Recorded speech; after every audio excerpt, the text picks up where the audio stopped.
अस्सलामु अलैकुम वरहमतुल्लाहि वबरकातुह।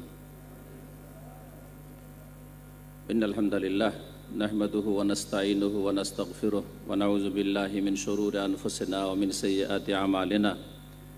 मन यहदिहिल्लाहु फला मुदिल्ल लहु व मन युद्लिल फला हादिय लहु व अशहदु अन ला इलाहा इल्लल्लाहु वहदहु ला शरीका लहु व अशहदु अन्ना मुहम्मदन अब्दुहु व रसूलुहु सल्लल्लाहु तआला अलैहि व अला आलिहि व सहबिहि व सल्लम तस्लीमन कसीरा। या अय्युहल्लज़ीना आमनु तक़ुल्लाहा हक़्क़ तुक़ातिहि व ला तमूतुन्ना इल्ला व अंतुम मुस्लिमून। या अय्युहन्नासु इत्तक़ू रब्बकुमुल्लज़ी ख़लक़कुम मिन नफ्सिन वाहिदा व ख़लक़ मिनहा ज़ौजहा व बस्सा मिनहुमा रिजालन कसीरन व निसाअ वत्तक़ुल्लाहल्लज़ी तसाअलून बिही वल अर्हाम इन्नल्लाहा काना अलैकुम रक़ीबा। या अय्युहल्लज़ीना आमनु इत्तक़ुल्लाह व क़ूलू क़ौलन सदीदा युस्लिह लकुम आमालकुम व यग़फ़िर लकुम ज़ुनूबकुम व मन युतिइल्लाह व रसूलहु फ़क़द फ़ाज़ फ़ौज़न अज़ीमा। अम्मा बाद फ़इन्न ख़ैरल हदीस किताबुल्लाह व ख़ैरल हदी हदी मुहम्मदिन सल्लल्लाहु अलैहि वसल्लम व शर्रल उमूरि मुहदसातुहा व कुल्लु मुहदसतिन बिदअह व कुल्लु बिदअतिन दलाला व कुल्लु दलालतिन फिन्नार। अऊज़ु बिल्लाहि मिनश शैतानिर रजीम। वस्साबिक़ूनल अव्वलून मिनल मुहाजिरीन वल अंसार वल्लज़ीना इत्तबअहुम बिइहसानिन रज़ियल्लाहु अन्हुम व रज़ू अन्हु व अअद्द लहुम जन्नातिन तजरी तहतहल अनहार ज़ालिकल फ़ौज़ुल अज़ीम। শ্রদ্ধেয় ওলামায়ে কেরাম, সম্মানিত ভাতৃমণ্ডলী, পর্দার আড়ালের মা এবং বোনেরা, আল্লাহ রাব্বুল আলামিনের যাবতীয় প্রশংসা প্রিয় নবী মুহাম্মদুর রাসূলুল্লাহ সাল্লাল্লাহু আলাইহি সাল্লামের খুতবাতুল হাজাই সুন্নতি খুতবাই পেশ করেছি। আর তারপরে শুকরিয়া আদায় করি আপনাদের সকলের, যারা এখানে বিভিন্ন স্থান থেকে, আরব আমিরাতের বিভিন্ন শহর থেকে অনেক কষ্ট করেই মহান আল্লাহ রাব্বুল আলামিনের কথা এবং তার প্রিয় রাসূল সাল্লাল্লাহু আলাইহি ওয়াসাল্লামের কথা শোনার জন্য এবং শুনে দুনিয়া আখিরাতের কল্যাণ লাভের জন্য, আল্লাহ রাব্বুল আলামিন সন্তুষ্টির মাধ্যমে দ্বীন শিখতে হবে, এই ফরজ আদায় করার মাধ্যমে, এবং সঠিক পথ সম্পর্কে জেনে সেই পথে চলতে হবে, সেই পথের দিকে অন্যদেরকে আহ্বান করতে হবে। এর মাধ্যমে ইহকাল পরকালে সফলতা হাসিল করতে পারবেন। এ উদ্দেশ্যে যে আমরা এখানে হাজির হয়েছি, আল্লাহ যেন আপনাদেরকে উত্তম প্রতিদান দান করেন, জাযায়ে খায়ের দান করেন, আল্লাহ আপনাদের নেক আমল কবুল করেন এবং ভুল ভ্রান্তি আল্লাহ রাব্বুল আলামিন যেন ক্ষমা করে দেন, আর আগামী জীবনটা ভালো করার যেন তৌফিক দান করেন। বিভিন্ন গুনাহ থেকে, আল্লাহর অসন্তুষ্টির কথা কাজ থেকে আপনাদের আমাদের সকলকে বেঁচে থাকার যেন তৌফিক দান করেন। বিশেষভাবে শুকরিয়া আদায় করি বাংলা ভাষাভাষী যারা সহযোগী ভাই, অর্থ দিয়ে, সময় দিয়ে, শ্রম দিয়ে এবং বিভিন্ন পরামর্শ দিয়ে এই আলমানার ইসলামিক সেন্টারের এই মহতী অনুষ্ঠানকে সফল করার জন্য যারা অংশ নিয়েছেন, যেইভাবে অংশ নিয়েছেন, কারো নাম বলার সময় সুযোগ হয়তো এখন নেই, সকলের শুকরিয়া আদায় করি এবং সকলের জন্য দোয়া করি। শুকরিয়া আদায় করি আলমারা সেন্টারের যারা দায়িত্বশীল ভাইরা রয়েছেন, আরব অনারব যে কোনো ভাষাভাষী হোক না কেন, আল্লাহ যেন সকলকে জাযায়ে খায়ের দান করেন, তাদের ভালো আমল কবুল করেন, ভুল ভ্রান্তি মাফ করেন। সালাত এবং সালাম নাজিল হোক নবী মুহাম্মদুর রাসূলুল্লাহ সাল্লাল্লাহু আলাইহি ওয়াসাল্লামের প্রতি, যিনি সৈয়দুল মুরসালিন, খাতামুন নবীয়িন, সর্বশ্রেষ্ঠ রাসূল, যার মাধ্যমে আল্লাহ রাব্বুল আলামিন রিসালাত নবুয়াতকে সমাপ্ত করেছেন, দ্বীনকে পূর্ণতা দান করেছেন এবং মানব জাতিকে সুস্পষ্ট পথের ওপর রাসূলুল্লাহ সাল্লাল্লাহু আলাইহি ওয়াসাল্লামের মাধ্যমে আল্লাহ রাব্বুল আলামিন প্রতিষ্ঠিত করেছেন। নবী মুহাম্মদুর রাসূলুল্লাহ সাল্লাল্লাহু আলাইহি ওয়াসাল্লাম রাত এবং দিনের মাঝে যে পার্থক্য যেমন রয়েছে, সেইভাবে হক এবং বাতিলের মাঝে, সত্য এবং মিথ্যার মাঝে, তৌহিদ এবং শিরকের মাঝে, সুন্নাহ এবং বিদাতের মাঝে সুস্পষ্ট করে দিয়ে গেছেন, যাতে করে লা ইয়াজিগু আনহা ইল্লা হালিক, যেই ব্যক্তি হতভাগা সে ছাড়া আর কেউ যেন বিভ্রান্তির শিকার না হয়। যদি কেউ চেষ্টা করে তৌহিদ খুঁজার, তো পাবে রাসূলুল্লাহ সাল্লাল্লাহু আলাইহি সাল্লামের সিরাতে তার নিয়ে আসা দিনে। কেউ যদি সুন্নাহ খুঁজে, আল্লাহ প্রদত্ত নবী করিম সাল্লাল্লাহু আলাইহি সাল্লামের আদর্শ খুঁজে, পাবে রাসূলুল্লাহ সাল্লাল্লাহু আলাইহি সাল্লামের সিরাতে, জীবনীতে, সহি হাদিসে, কোরআন এবং সুন্নাহ ওহীতে পাবে। কেউ যদি চরিত্র গঠন করতে চায়, পাবে প্রিয় নবী মুহাম্মদুর রাসূলুল্লাহ সাল্লাল্লাহু আলাইহি সাল্লামের জীবনীতে, তিনি যা ছেড়ে গেছেন তাতে। শ্রেষ্ঠ রাসূলের সাথী সঙ্গীগণ নিঃসন্দেহে মানব জাতির মধ্যে আম্বিয়া রসুলগণের পরে সবচেয়ে শ্রেষ্ঠ। আল্লাহ রাব্বুল আলামিন সবচেয়ে শ্রেষ্ঠ রাসূলের সাথী সঙ্গী সাহাবাই কেরাম রাদিয়াল্লাহু আনহুম ওয়া আরদাহুম, তাদেরকে বিশেষভাবে মনোনীত করেছেন। আল্লাহ পাক রব্বুল আলামিন প্রিয় নবী মুহাম্মদুর রাসূলুল্লাহ সাল্লাল্লাহু আলাইহি সাল্লামের সঙ্গী হিসাবে তাদেরকে বাছাই করেছেন।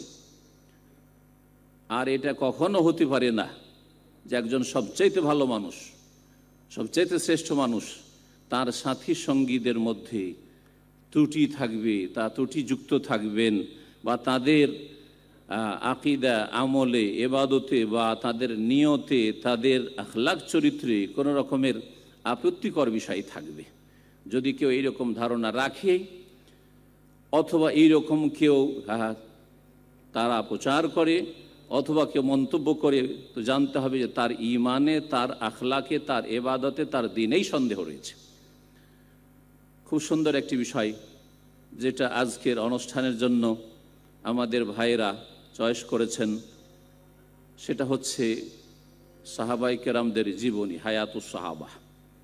সাহাবাই কেরামদের জীবনী বলতে আমরা যেটা বুঝি যে সাহাবাই কেরামদের সম্পর্কে তাদের জীবন চরিত, তাদের জীবনযাপন কেমন ছিল, তাদের দুনিয়া কেমন ছিল, জীবনের প্রতিটি দিক। সাহাবাই কেরামদের জীবনী আলোচনা করার জন্য সময়ও নেই, এই অল্প সময় 1-2 ঘন্টা 4 ঘন্টা মোটেই যথেষ্ট নয়। এবং সাহাবাই কেরামদের জীবনী এখানে শুধু তুলে ধরব বিভিন্ন দিক, সেটা উদ্দেশ্য নয়, বরং সাহাবাই কেরামদের জীবনী থেকে আমরা কি পেতে পারি, তারা কেমন ফেরেশতা চরিত্রের মানুষ ছিলেন, তাদেরকে আল্লাহ রাব্বুল আলামিন কেমন তাদের ঈমান এবং কেমন তাদের আকিদা, বিশ্বাস, কেমন তাদের ইবাদত বন্দেগী, কেমন তাদের আখলাক চরিত্র, কি সুন্দর তারা নমুনা ছিলেন রাসূলুল্লাহ সাল্লাল্লাহু আলাইহি ওয়াসাল্লামের পরে। এইসব বিষয়গুলি আমরা জানব। আর তার সাথে সাথে যে দিকগুলি আমাদের সামনে আসবে সেই দিকগুলি আমরা তুলে ধরার চেষ্টা করব। আল্লাহ রাব্বুল আলামিন যেন আমাদেরকে ভালো কথা বলার তৌফিক দান করেন, ভালো কথার ওপর চলার তৌফিক দান করেন, মন্দ কথা কাজ থেকে বেঁচে থাকার তৌফিক দান করেন। রব্বি ইশরাহ লি সাদরি ওয়া ইয়াসসির লি আমরি ওয়াহলুল উকদাতাম মিন লিসানি ইয়াফকাহু কওলি। প্রথমে সাহাবায়ে কেরাম রাদিয়াল্লাহু আনহুম আজমাইন সম্পর্কে কোরআনে কারীমের আলোকে জানব। আমরা এই বিষয়টি সম্পর্কে কখনো আলোচনা করি না যে কোরআনে কারীমে স্বয়ং রব্বুল আলামিন যিনি সৃষ্টিকর্তা, যিনি নবী মুহাম্মদুর রাসূলুল্লাহ সাল্লাল্লাহু আলাইহি ওয়াসাল্লামকে আরসালনাকা লিন-নাসি রাসূলা, হে নবী মুহাম্মদ সাল্লাল্লাহু আলাইহি ওয়াসাল্লাম, তোমাকে মানব জাতির উদ্দেশ্যে রাসূল করে প্রেরণ করেছি। তার সাথী সঙ্গীদেরকে আল্লাহ রাব্বুল আলামিন নির্বাচিত করেছেন। তিনি এই সাহাবায়ে কেরামদের সম্পর্কে কোরআনে কারীমে কি বলেছেন, এই বিষয়টি আমরা কখনো হয়তো ভ্রুক্ষেপ করি না। অথচ কোরআনে কারীমে অনেকগুলি আয়াত রয়েছে। যদি আমি শুধু আয়াত নিয়ে আজকে সামান্য সামান্য ওই আয়াতগুলির তাফসীর করে, বেশি করে নয়, সামান্য সামান্য অল্প করে তাফসীর করে যদি শুধু আয়াত দিয়ে সাহাবায়ে কেরামদের সম্পর্কে আলোচনা করি, তাহলে আমাদের অন্তত কয়েক ঘন্টার প্রয়োজন রয়েছে। কিন্তু আমরা সবগুলি আলোচনা না করতে পারলেও বেশ কিছু আয়াত আপনাদের সামনে পেশ করব। এই আয়াতগুলি নিয়ে আমরা আলোচনা করব, যাতে করে কোরআনে কারীমের আলোকে, কালামুল্লাহর আলোকে, আল্লাহর বাণীর আলোকে নবী মুহাম্মদুর রাসূলুল্লাহ সাল্লাল্লাহু আলাইহি সাল্লামের সাহাবাই কেরামদের সম্পর্কে আমরা সঠিক ধারণা কায়েম করতে পারি এবং মহান আল্লাহ তাদেরকে যে সার্টিফিকেট দিয়েছেন, এই সার্টিফিকেট কোনো সংস্থা থেকে নয়। আজকাল মানুষের তৈরি করা বিভিন্ন সংস্থা থেকে কেউ সার্টিফিকেট পেলে, কোনো ব্যক্তি অথবা প্রতিষ্ঠান সার্টিফিকেট পেলে কত সুন্দর করে সাজিয়ে ঝুলিয়ে রাখা হয়। অফিস আদালতে, বিভিন্ন প্রতিষ্ঠানে দেখবেন আপনি যে বিভিন্ন সংস্থার পক্ষ থেকে প্রাপ্ত সার্টিফিকেটগুলো ঝুলিয়ে রাখা হয়। আমরা ব্যক্তিগত যেসব সার্টিফিকেট পাই সেগুলিকে কত সুন্দর করে আমরা সুরক্ষিত করে রাখি যে আমাকে এই সংস্থা অথবা ব্যক্তি সার্টিফিকেট দিয়েছে। এই সার্টিফিকেট কোনো মানুষের পক্ষ থেকে নয়, স্বয়ং রব্বুল আলামিন যিনি সৃষ্টিকর্তা, যিনি অন্তরের সমস্ত খবর রাখছেন, যিনি মানুষের বাহ্যিক অবস্থা, গোপন অবস্থা সব কিছুই সম্যকভাবে জ্ঞাত, যিনি আলেমুল গায়বি ওয়াশ শাহাদা, যিনি দৃশ্য অদৃশ্য সব কিছুই জানেন, যিনি সাহাবায়ে কেরামদের ঈমান, আকীদা, ইবাদত, আখলাক, জীবনের প্রতিটি ক্ষেত্রকে আল্লাহ ভালো করে জানছেন সবচেয়ে বেশি, তিনি সার্টিফিকেট দিয়েছেন রাসূলুল্লাহ সাল্লাল্লাহু আলাইহি সাল্লামের এই সাহাবায়ে কেরামগণকে। শুরু করি সেই আয়াতটি দিয়ে, যে আয়াতটি সূরা আলে ইমরানের 110 নম্বর আয়াত। মহান আল্লাহ সম্বোধন করছেন, কুনতুম খায়রা উম্মাহ উখরিজাত লিন-নাস তা'মুরুনা বিল মারুফ ওয়া তানহাউনা আনিল মুনকার ওয়া তু'মিনুনা বিল্লাহ। তোমরা সবচাইতে শ্রেষ্ঠ জাতি, তোমরা সবচাইতে শ্রেষ্ঠ উম্মত। তা'মুরুনা বিল মারুফ, কারণ তোমাদের মধ্যে তিনটি বৈশিষ্ট্য আছে। নবী মুহাম্মদুর রাসূলুল্লাহ সাল্লাল্লাহু আলাইহি ওয়াসাল্লামের সাহাবায়ে কেরামদেরকে প্রথম এই আয়াত দিয়ে সম্বোধন করা হয়েছে। এই আয়াত দিয়ে আমাদেরকে সম্বোধন করা হয়নি প্রথমে, অন্য যুগের মানুষদেরকে, মুসলিমদেরকে সম্বোধন করা হয়নি সরাসরি, বরং সরাসরি সম্বোধন করা হয়েছে কোরআন নাজেল হওয়ার জামানায় যে সব মুসলিম মুমিনরা ছিলেন, মুমিন মুমিনাত ছিলেন, তারা সাহাবায়ে কেরাম এবং সাহাবিয়াত রাদিয়াল্লাহু আনহুম আজমাইন, তাদেরকে আল্লাহ সম্বোধন করে বলছেন কুনতুম খায়রা উম্মাহ। আল্লাহ সার্টিফিকেট দিচ্ছেন তোমরা সবচাইতে শ্রেষ্ঠ জাতি। কেন? তোমাদের মধ্যে তিনটি বৈশিষ্ট্য আছে। তা'মুরুনা বিল মারুফ, কোথাও যদি দেখো ভালো কাজ হওয়ার প্রয়োজন, ভালো কথা বলার প্রয়োজন, কিন্তু ভালো কথা বলছে না, ভালো কথা আরও প্রতি আমল হচ্ছে না, তাহলে তোমরা ভালো কাজের জন্য নির্দেশ দেবে, উপদেশ দেবে। কোথাও অন্যায় কথা কাজ হচ্ছে, সেখানে বাধা দেওয়ার প্রয়োজন রয়েছে, এটা হচ্ছে দ্বীনি দায়িত্ব, সুতরাং সেখানে তোমরা অন্যায় কথা কাজে বাধা দেবে। ওয়া তু'মিনুনা বিল্লাহ, এবং তোমরা আল্লাহর প্রতি ঈমানদার হবে। এমন ঈমান যে ঈমান সাহাবায়ে কেরামদের শিরক মুক্ত ঈমান ছিল, বিদআত মুক্ত ঈমান ছিল, নেফাক কপটতা মুক্ত ঈমান ছিল, কুফরি মুক্ত ঈমান ছিল, ঈমান ভঙ্গকারী যেসব বিষয়াদি রয়েছে সেসব বিষয় মুক্ত ঈমান ছিল তাদের। আজকাল আমাদের অধিকাংশ মুসলিমদের ঈমান, কারো ঈমানে শিরকের সংমিশ্রণ রয়েছে, কারো জাতিগত ঈমান রয়েছে, জাতিগত হিসাবে তাদের ঈমান ইসলামের দাবি তো রয়েছে, কুফরি সংমিশ্রণ রয়েছে, কারো ঈমানে কপটতার সংমিশ্রণ রয়েছে, কারো ঈমানে বিদআতের সংমিশ্রণ রয়েছে। কিন্তু নবী মুহাম্মদুর রাসূলুল্লাহ সাল্লাল্লাহু আলাইহি সাল্লামের সাহাবায়ে কেরামদের ঈমান ছিল এ সমস্ত ভেজাল মুক্ত ঈমান। ওয়া তু'মিনুনা বিল্লাহ, আল্লাহ শ্রেষ্ঠ উম্মত বলে সম্বোধন করেছেন সাহাবায়ে কেরামদেরকে। আল্লাহ রাব্বুল আলামিন সাহাবায়ে কেরামদেরকে মধ্যমপন্থী উম্মত বলে আখ্যায়িত করেছেন। আর এই সম্বোধন প্রথম তাদেরকে করা হয়েছে, তারপরে সেখান থেকে আমরা ততটাই ভাগ পাবো যতটা তাতে অংশ নেব। আমরাও যদি এই শ্রেষ্ঠত্বের কাজ করি, এই মধ্যম পন্থায় চলি, তাহলে তাতে আমাদের অংশ রয়েছে। কিন্তু সর্বপ্রথম সম্বোধন করেছেন আল্লাহ রাব্বুল আলামিন সাহাবায়ে কেরাম রাদিয়াল্লাহু আনহুম আজমাইনকে। মহান আল্লাহ ইরশাদ করেছেন সূরা বাকারা আয়াত নম্বর 143-এ, ওয়া কাযালিকা জাআলনাকুম উম্মাতান ওয়াসাতা, আর শোনো এইভাবে আমি হে মুসলিম জাতি তোমাদেরকে মধ্যমপন্থী উম্মত করেছি। যাদেরকে সম্বোধন করে কোরআনে কারীমের এই ওহী নাযিল হচ্ছে, আয়াত নাযিল হচ্ছে নবী মুহাম্মদ রাসূলুল্লাহ সাল্লাল্লাহু আলাইহি সাল্লামের উপর। শুধু রাসূলুল্লাহ সাল্লাল্লাহু আলাইহি সাল্লামকে সম্বোধন নয়, তার সাথী সঙ্গীরা সেই সময়ের কোরআন নাযিল হওয়ার সময়ের উম্মত। ওয়াকাযালিকা জাআলনাকুম উম্মাতান ওয়াসাতা, এইভাবেই তোমাদেরকে আমি মধ্যমপন্থী উম্মত করেছি। মধ্যমপন্থী মানে বুঝতে হবে। আজকাল এই মধ্যম পন্থা নিয়ে অনেক বিভ্রান্তিও চলছে। প্রত্যেক মুসলিম নিজেকে মধ্যমপন্থী বলে। বিশেষ করে আজকাল যারা ইসলাম থেকে সরে গিয়ে নতুন নতুন ভাবে ব্যাখ্যা দিতে পারে, অথবা সবগুলির মাঝে সমঝোতা, শিরক বিদআতের কাছাকাছি, ওদের কাছাকাছিও থাকলাম, আর তারপরে তাওহীদের কথা বললাম, আর বললাম যে আমরা মধ্যমপন্থী, আমরা অত শক্ত ভাষায় বলি না, আর আমরা শিরকও করি না, কিন্তু দুটোরই কাছাকাছি, তাওহীদেরও কাছাকাছি, আর শিরকেরও কাছাকাছি, সুন্নাহরও কাছাকাছি, বিদআতেরও কাছাকাছি। আর নিজেদেরকে বলা হয় যে মধ্যমপন্থী। এরা না, এরা মধ্যমপন্থী নাই। মধ্যমপন্থী কারা এটা যাচাই বাছাই করার জন্য আপনাকে ফিরে যেতে হবে নবী মুহাম্মদ রাসূলুল্লাহ সাল্লাল্লাহু আলাইহি ওয়াসাল্লামের সাহাবায়ে কেরামদের যুগে। ওই যুগের ঈমান ইসলাম যেমন ছিল, ওই যুগের আকীদা ইবাদত আখলাক যেমন ছিল, সেটা হচ্ছে মধ্যম পন্থা। ওই যুগের সাহাবায়ে কেরামরা যেমন ছিলেন তেমন যদি হতে পারেন তাহলে আপনি মধ্যমপন্থী। মধ্যমপন্থী এই নয় যে আমরা যদি তাওহীদের কথা বলি তো না কঠোরতা হয়ে যাচ্ছে, সুন্নাতের কথা বলি তাহলে কঠোরতা হয়েছে, মধ্যম পন্থা হয় না। আমরা যদি শিরক সম্পর্কে বিরোধিতা করি অথবা শিরক সম্পর্কে বলি, সতর্ক করি, তাহলে মধ্যম পন্থা পরিপন্থী হয়ে যাচ্ছে। বিদআত থেকে সতর্ক করি তাহলে মধ্যম পন্থা বিরোধী হয়ে যাচ্ছে। না না, এরকম নাই। যদি আমরা নাস্তিকতা থেকে, অন্যান্য গুমরাহি থেকে, বেদিনী থেকে, বেনামাজি হওয়া থেকে সতর্ক করি, বা তাদের থেকে সতর্ক করি, বিভিন্ন সুন্নাতগুলি পালন করতে বলি, টাকনার উপরে কাপড় উঠাইতে বলি, তাহলে না না না, এটা কঠোরতা হয়ে যাচ্ছে। আজকাল এটা চলে না। দাঁড়িয়ে রাখতে বলা হলে না, এটা কঠোরতা হয়ে যাচ্ছে। মধ্যম পন্থা অবলম্বন করেন, যার ইচ্ছা রাখবে, যার ইচ্ছা রাখবে না, যার ইচ্ছা যেমন করে রাখবে, কেউ 1 ইঞ্চি রাখবে, কেউ সামান্য একটু রাখবে, কেউ একটু বড় রাখবে। আর এত বড় কেন দাঁড়িয়ে, তো বাড়াবাড়ি হয়ে যাচ্ছে না। মধ্যম পন্থা থেকে যেন বেরিয়ে গেল না, এইগুলো সংজ্ঞা মধ্যম পন্থা নয়।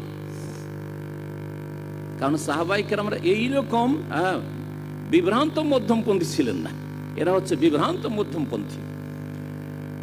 ওয়াকাযালিকা জাআলনাকুম উম্মাতান ওয়াসাতা, সাহাবায়ে কেরামগণ কোরআন সুন্নাহ পুরোপুরি বাস্তবায়নকারী মধ্যমপন্থী উম্মত ছিলেন। আপনি কোরআন সুন্নাহ ওহীর বাস্তবায়ন করেন তাহলে মধ্যমপন্থী হইতে পারবেন। আপনার যেগুলি ছোটখাটো সুন্নত মনে হচ্ছে সেগুলিকে হেও না মনে করে, সেগুলিকে তুচ্ছ না মনে করে সেগুলি পালন করা হচ্ছে মধ্যম পন্থা। আপনি শুধু বড় বড় কথা বলবেন আর ছোট বিষয়গুলিকে উপেক্ষা করবেন, এগুলো নিয়ে কেন কথা বলেন আপনারা? আর বলবেন যে মধ্যমপন্থী না, এটা মোটেই মধ্যম পন্থা নয়। সাহাবায়ে কেরামরা ওহীর বাস্তবায়নকারী উম্মতে ওয়াসাত ছিলেন, মধ্যমপন্থী উম্মত ছিলেন। লিতাকুনু শুহাদা আলান নাস, তোমরা অন্যান্য মানুষের ওপর সাক্ষী হবে। ওয়ায়াকুনা রাসূলু আলাইকুম শাহীদা, আর রাসূল সাল্লাল্লাহু আলাইহি ওয়াসাল্লাম তোমাদের ওপর সাক্ষ্য প্রদানকারী হবেন।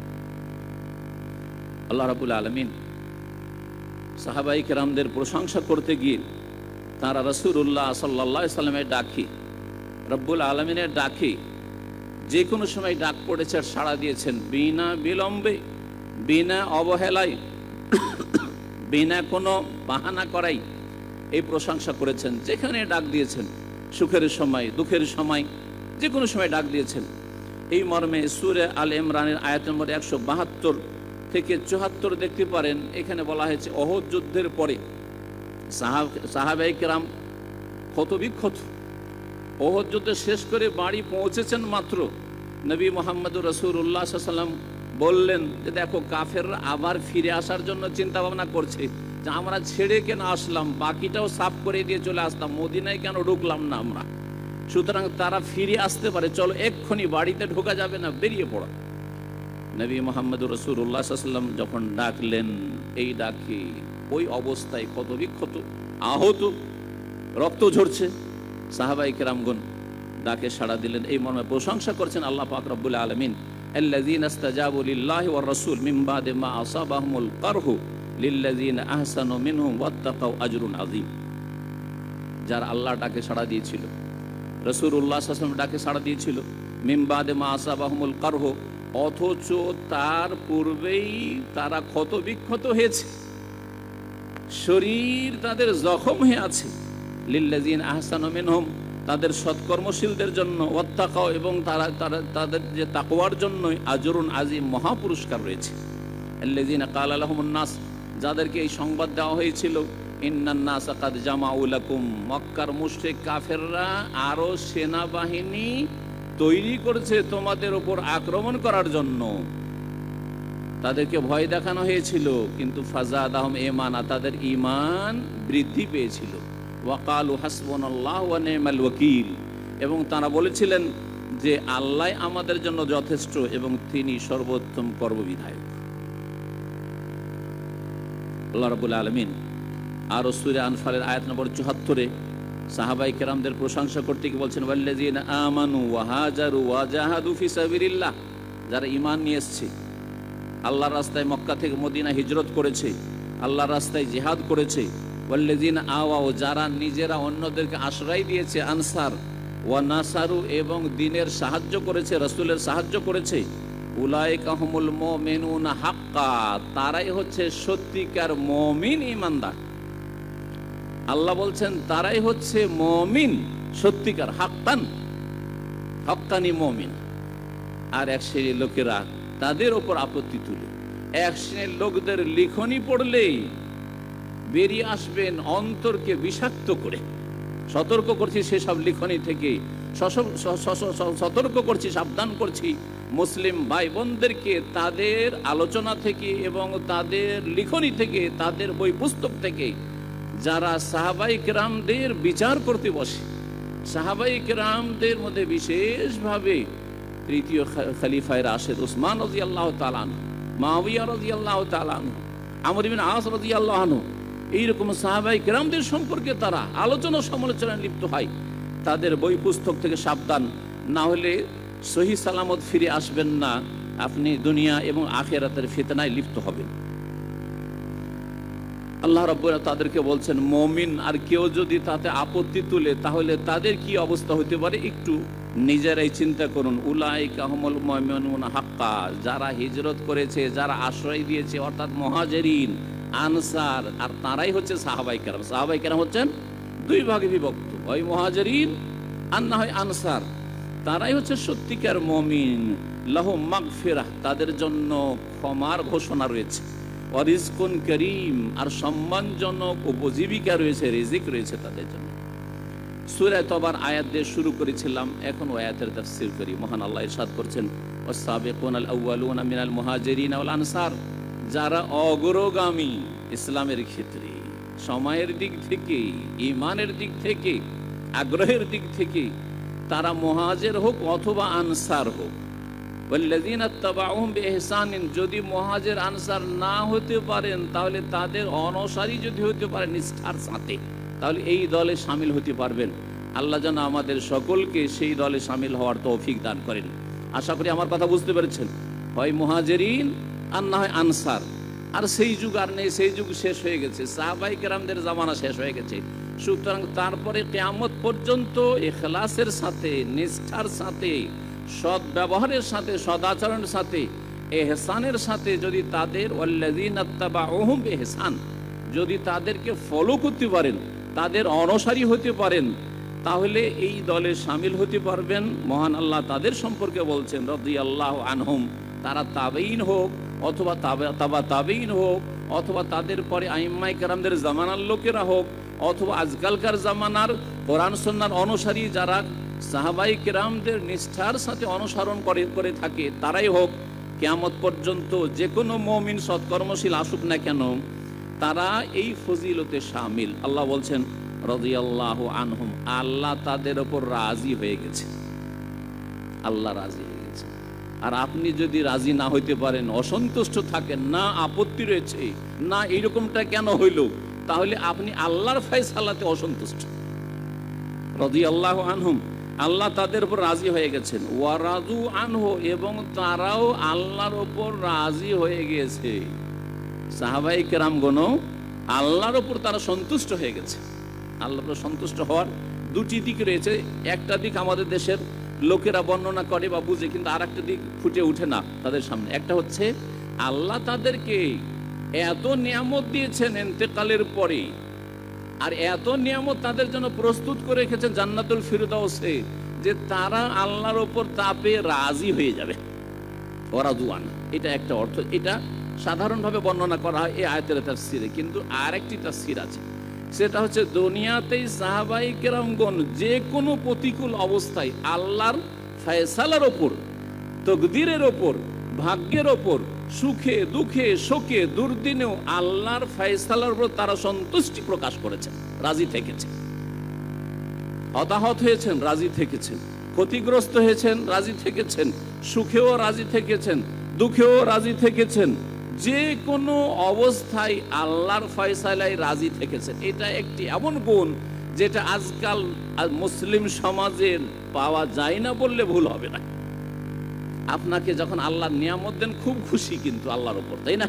খুব খুশি, আল্লাহ আমাকে অনেক কিছু দিয়েছে, আল্লাহ আমাকে ধন দিয়েছে, জন দিয়েছে, সুখ দিয়েছে, শারীরিক সুস্থতা দিয়েছে। কিন্তু যখন প্রতিকূল অবস্থা তৈরি হয়, যখন আপনার কাছ থেকে আল্লাহ কিছু নিয়ে নেন, আপনার স্ত্রীকে নিয়ে নিল, কোনো বোনের স্বামীকে নিয়ে নিল, আল্লাহ রব্বর যখন আপনার কোনো ছেলে মেয়ে নিয়ে নিলেন, আল্লাহ আপনার চাকরি কেড়ে নিলেন, আপনাকে আল্লাহ অভাব দিয়ে পরীক্ষা করলেন, আপনাকে বালা মুসিবত দিলেন, আপনার অঙ্গহানি হইল, দুর্ঘটনা হইল, তখন আমরা সন্তুষ্ট নিজেকে করতে পারি না। আল্লাহ তুমি আমাকে এইরকম বালা মুসিবতে ফেললে, আল্লাহ আমাকে এইরকম বিপদে ফেললে, যেন আল্লাহর বিরুদ্ধে অভিযোগ করার কোনো জায়গায় যদি আদালত থাকতো তাহলে অভিযোগ সেখানে কেস করতেন আপনি। এই অবস্থা হচ্ছে আজকাল অধিকাংশ মুসলিমদের। চিন্তা করুন আপনি, এই চরিত্র সাহাবায়ে কেরামদের ছিল না? ওয়ারাদু আনহু, আল্লাহর ফয়সালায় তারা রাজি থাকতেন। ভালো করে বিষয়টি বুঝুন এবং নিজেকে ওই রকমের মুমিন মুসলিম গড়ার চেষ্টা করুন। আল্লাহ যেন আমাদের সকলের চেষ্টায় বরকত দান করেন, তৌফিক দান করেন। সম্মানিত ভাতৃমণ্ডলী, রাদিয়াল্লাহু আনহু ওয়া রাদু আনহু, এই কথাটি আমরা শুনি, খুব শুনি, আর বলিও সাহাবায়ে কেরাম সম্পর্কে। রাদিয়াল্লাহু আনহুম ওয়া আরদাহুম বলি, আমরা শুনিও, আর কোরআনের আয়াতও তেলাওয়াত করি, কিন্তু আমরা সেটার প্র্যাকটিক্যাল করি না, তার বাস্তবায়ন করি না। এই বাস্তবায়ন করতে হবে। লাকাদ কানা লাকুম ফি রাসূলিল্লাহি উসওয়াতুন হাসানাহ, যেমন রাসূলুল্লাহ সাল্লাল্লাহু আলাইহি সাল্লামের মাঝে আমাদের জন্য উত্তম আদর্শ রয়েছে, তেমনি রাসূলুল্লাহ সাল্লাল্লাহু আলাইহি সাল্লামের পরে তার সাহাবায়ে কেরামদের জামাত, এটি হচ্ছে সত্যের মাপকাঠি। প্রত্যেক ব্যক্তি ভুলের ঊর্ধ্বে নয়, ছোটখাটো ভুল হয়ে যেতে পারে, এক এক ব্যক্তি, এক এক সাহাবী, কেউ ভুলের ঊর্ধ্বে নয়, মাসুম না আম্বিয়া রাসূলগণ ছাড়া। কিন্তু সাহাবায়ে কেরামদের জামাত হিসাবে এই জামাত হচ্ছে মাসুম জামাত, ভুলের ঊর্ধ্বে। এই কথাটি নিয়ে আমাদের দেশে খুব মাজা ঘষা হয়। সাহাবায়ে কেরামরা সত্যের মাপকাঠি কিনা, সাহাবায়ে কেরামরা হকের মাপকাঠি কিনা, সাহাবায়ে কেরামরা মাসুম কিনা, এই কথাটি উঠছে। আর এই বলতে গিয়ে নানা ভাষা, নানা মত দেখা যায়। একদল বলে না না না, ভুলের ঊর্ধ্বে নয়, আর এক দল বলে না না, তারা মাসুম। আর হক হচ্ছে এই দুটোর মাঝামাঝি। যদি এক একজনকে ধরেন ব্যক্তি পর্যায়ে, তাহলে ব্যক্তি পর্যায়ে একজন দুজন সাহাবায়ে কেরামের ভুল হতে পারে। চোরের ঘটনা কি সাহাবায়ে কেরামের জামানায় ঘটে নাই? ঘটেছে, কিন্তু এক দুটি ঘটেছে। ব্যভিচারের ঘটনা এক দুটো ঘটেছে। কোনো ভুল ভ্রান্তি, হ্যাঁ, দুটো চারটা হয়েছে। কোনো অপরাধ হয়েছে, দুটো চারটা হয়েছে। কোনো ক্ষেত্রে ভুল করে দিয়েছেন, হয়েছে, মাঝে মধ্যে ভুল হয়েছে। কেউ ভুলের ঊর্ধ্বে নয় আম্বিয়া রাসূলগণ ছাড়া। আম্বিয়া রাসূলগণদের কাছে ওহী আসে, শুধু ওহীর মাধ্যমে তাদেরকে সতর্ক সাবধান করে দেওয়া হয়। কোথাও ভুল পদক্ষেপ হলে সংশোধনের ব্যবস্থা আছে, কিন্তু সাহাবায়ে কেরামদের কাছে তো ওহী আসে। এক এক ব্যক্তিকে মাসুম বলবেন না, কিন্তু উম্মত হিসাবে সাহাবায়ে কেরামদের জামাত হিসাবে জামাতুস সাহাবা, এই জামাত হচ্ছে মাসুম। প্রিয় মুহাম্মদ রাসূলুল্লাহ সাল্লাল্লাহু আলাইহি ওয়াসাল্লামের একটি হাদিস রয়েছে, ইন্না উম্মতি লা তাজতামিউ আলা দালালাহ, নিশ্চয়ই আমার উম্মত গুমরাহির ওপর এক হতে পারে না। এখন পর্যন্ত আমরা 5টি আয়াত সাহাবায়ে কেরাম সম্পর্কে আলোচনা করেছি। আমার কাছে 12টি আয়াত আছে, এতে 1 ঘন্টা পার হয়ে যাবে।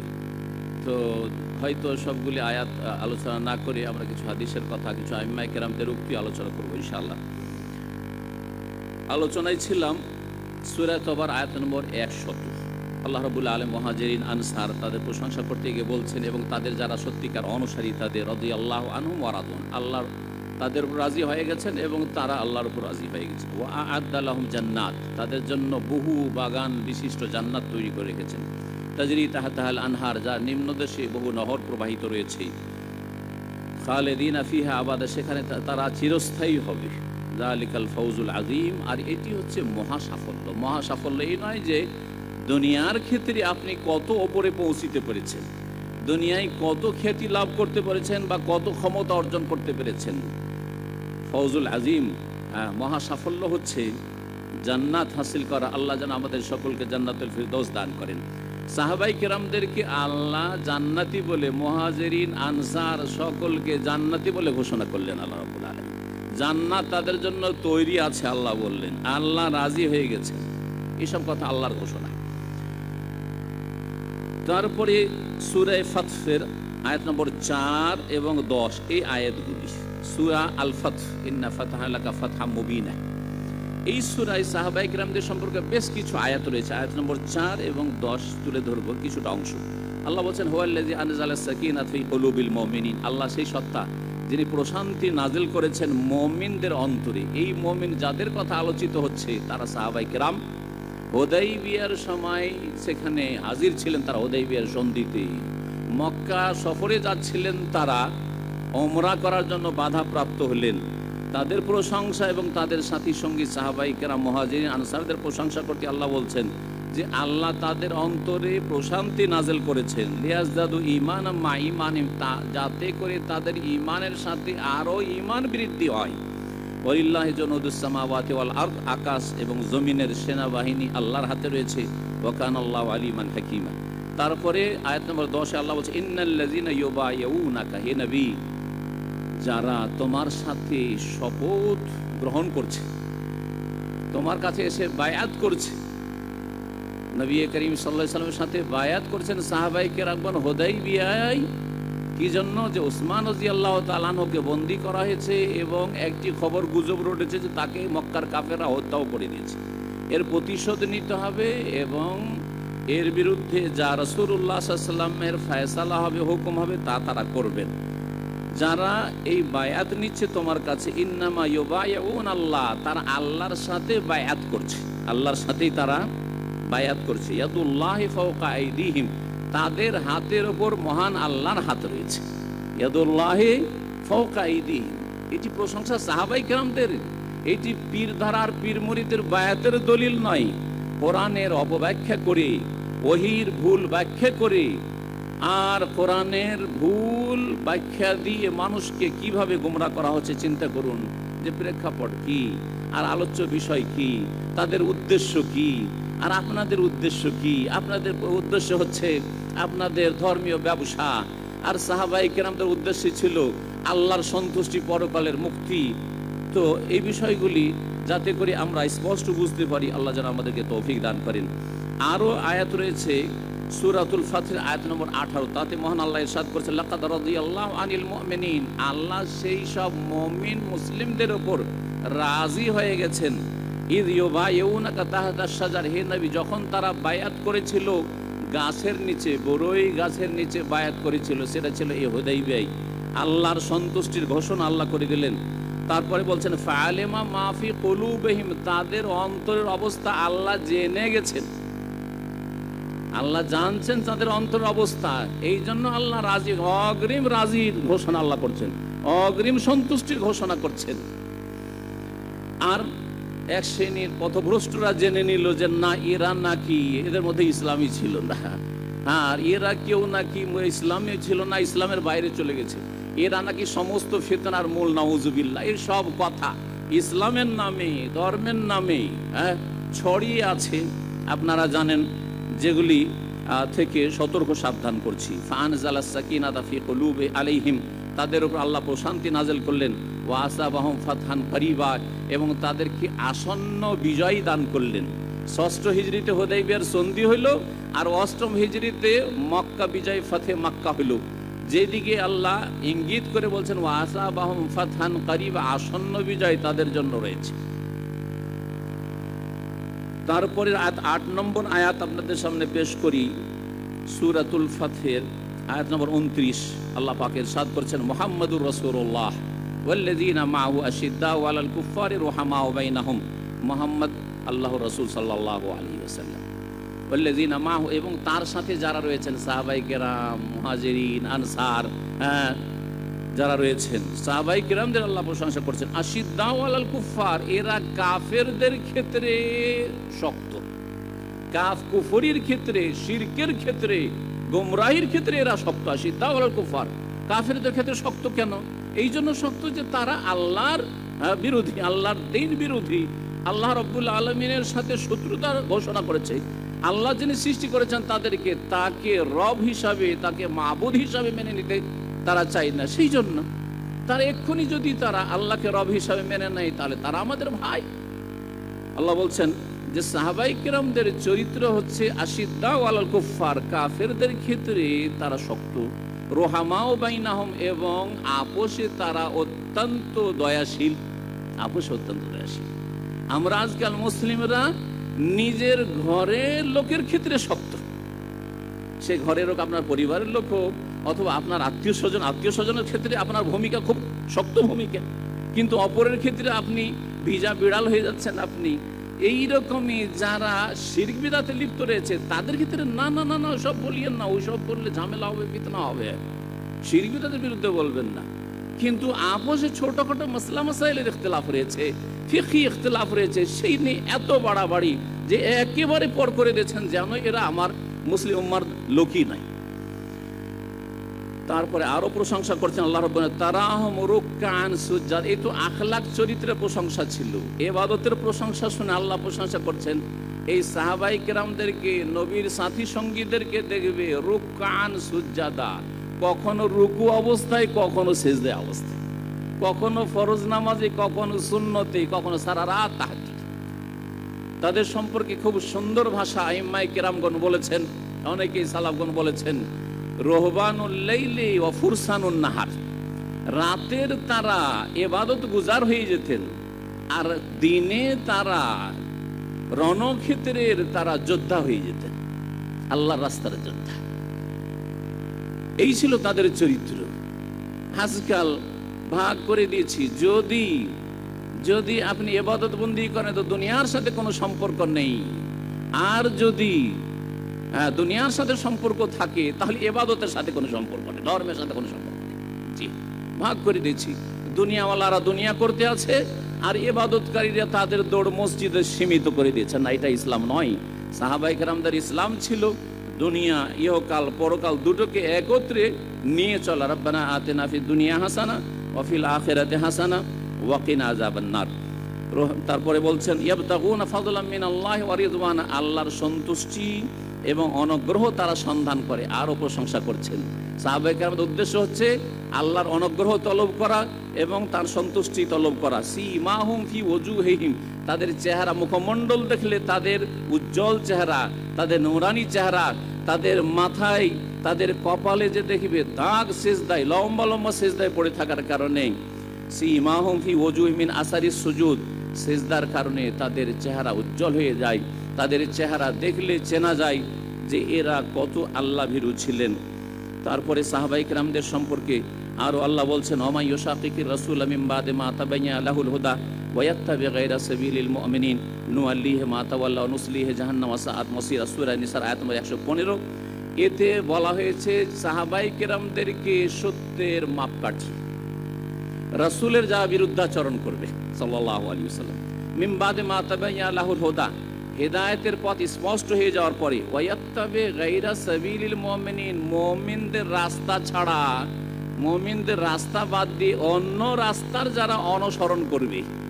তাহলে আমাদেরকে বলা হচ্ছে যে মুমিনদের রাস্তায় চলতে হবে। তো কোন মুমিন? আজকালকার জামানা আমাদের মতো মুমিনরা না, যেই মুমিনরা হচ্ছে আইডিয়াল মুমিন, আদর্শ মুমিন, তারা হচ্ছেন সাহাবায়ে কেরাম রাদিয়াল্লাহু আনহুম আজমাইন। যখন কোরআন নাযিল হয়ে মুমিন তাদেরকে বলা হচ্ছে ওয়ায়াত্তাবি গায়রা সাবিলিল মুমিনিন, কোরআন নাযিল হওয়ার জামানার মুমিনদের কথা বলা হচ্ছে, তারা হচ্ছেন সাহাবায়ে কেরাম। যদি রাসূলের বিরোধিতা করে এবং রসুলের সাথী সঙ্গী যারা মমিন তাদের রাস্তার অন্য রাস্তায় চলে, তাহলে বিভ্রান্তিতে রয়েছে। নুয়াল্লিহে মাতাওয়াল্লাহ, যেদিকে ফিরবে সেদিকে ফিরিয়ে দেব। অনুসলিহে জাহান্নাম, জাহান্নামে তাদেরকে দাখিল করব। ওয়াসাআত মাসিরাত, আর বড়ই জঘন্য স্থান জাহান্নাম।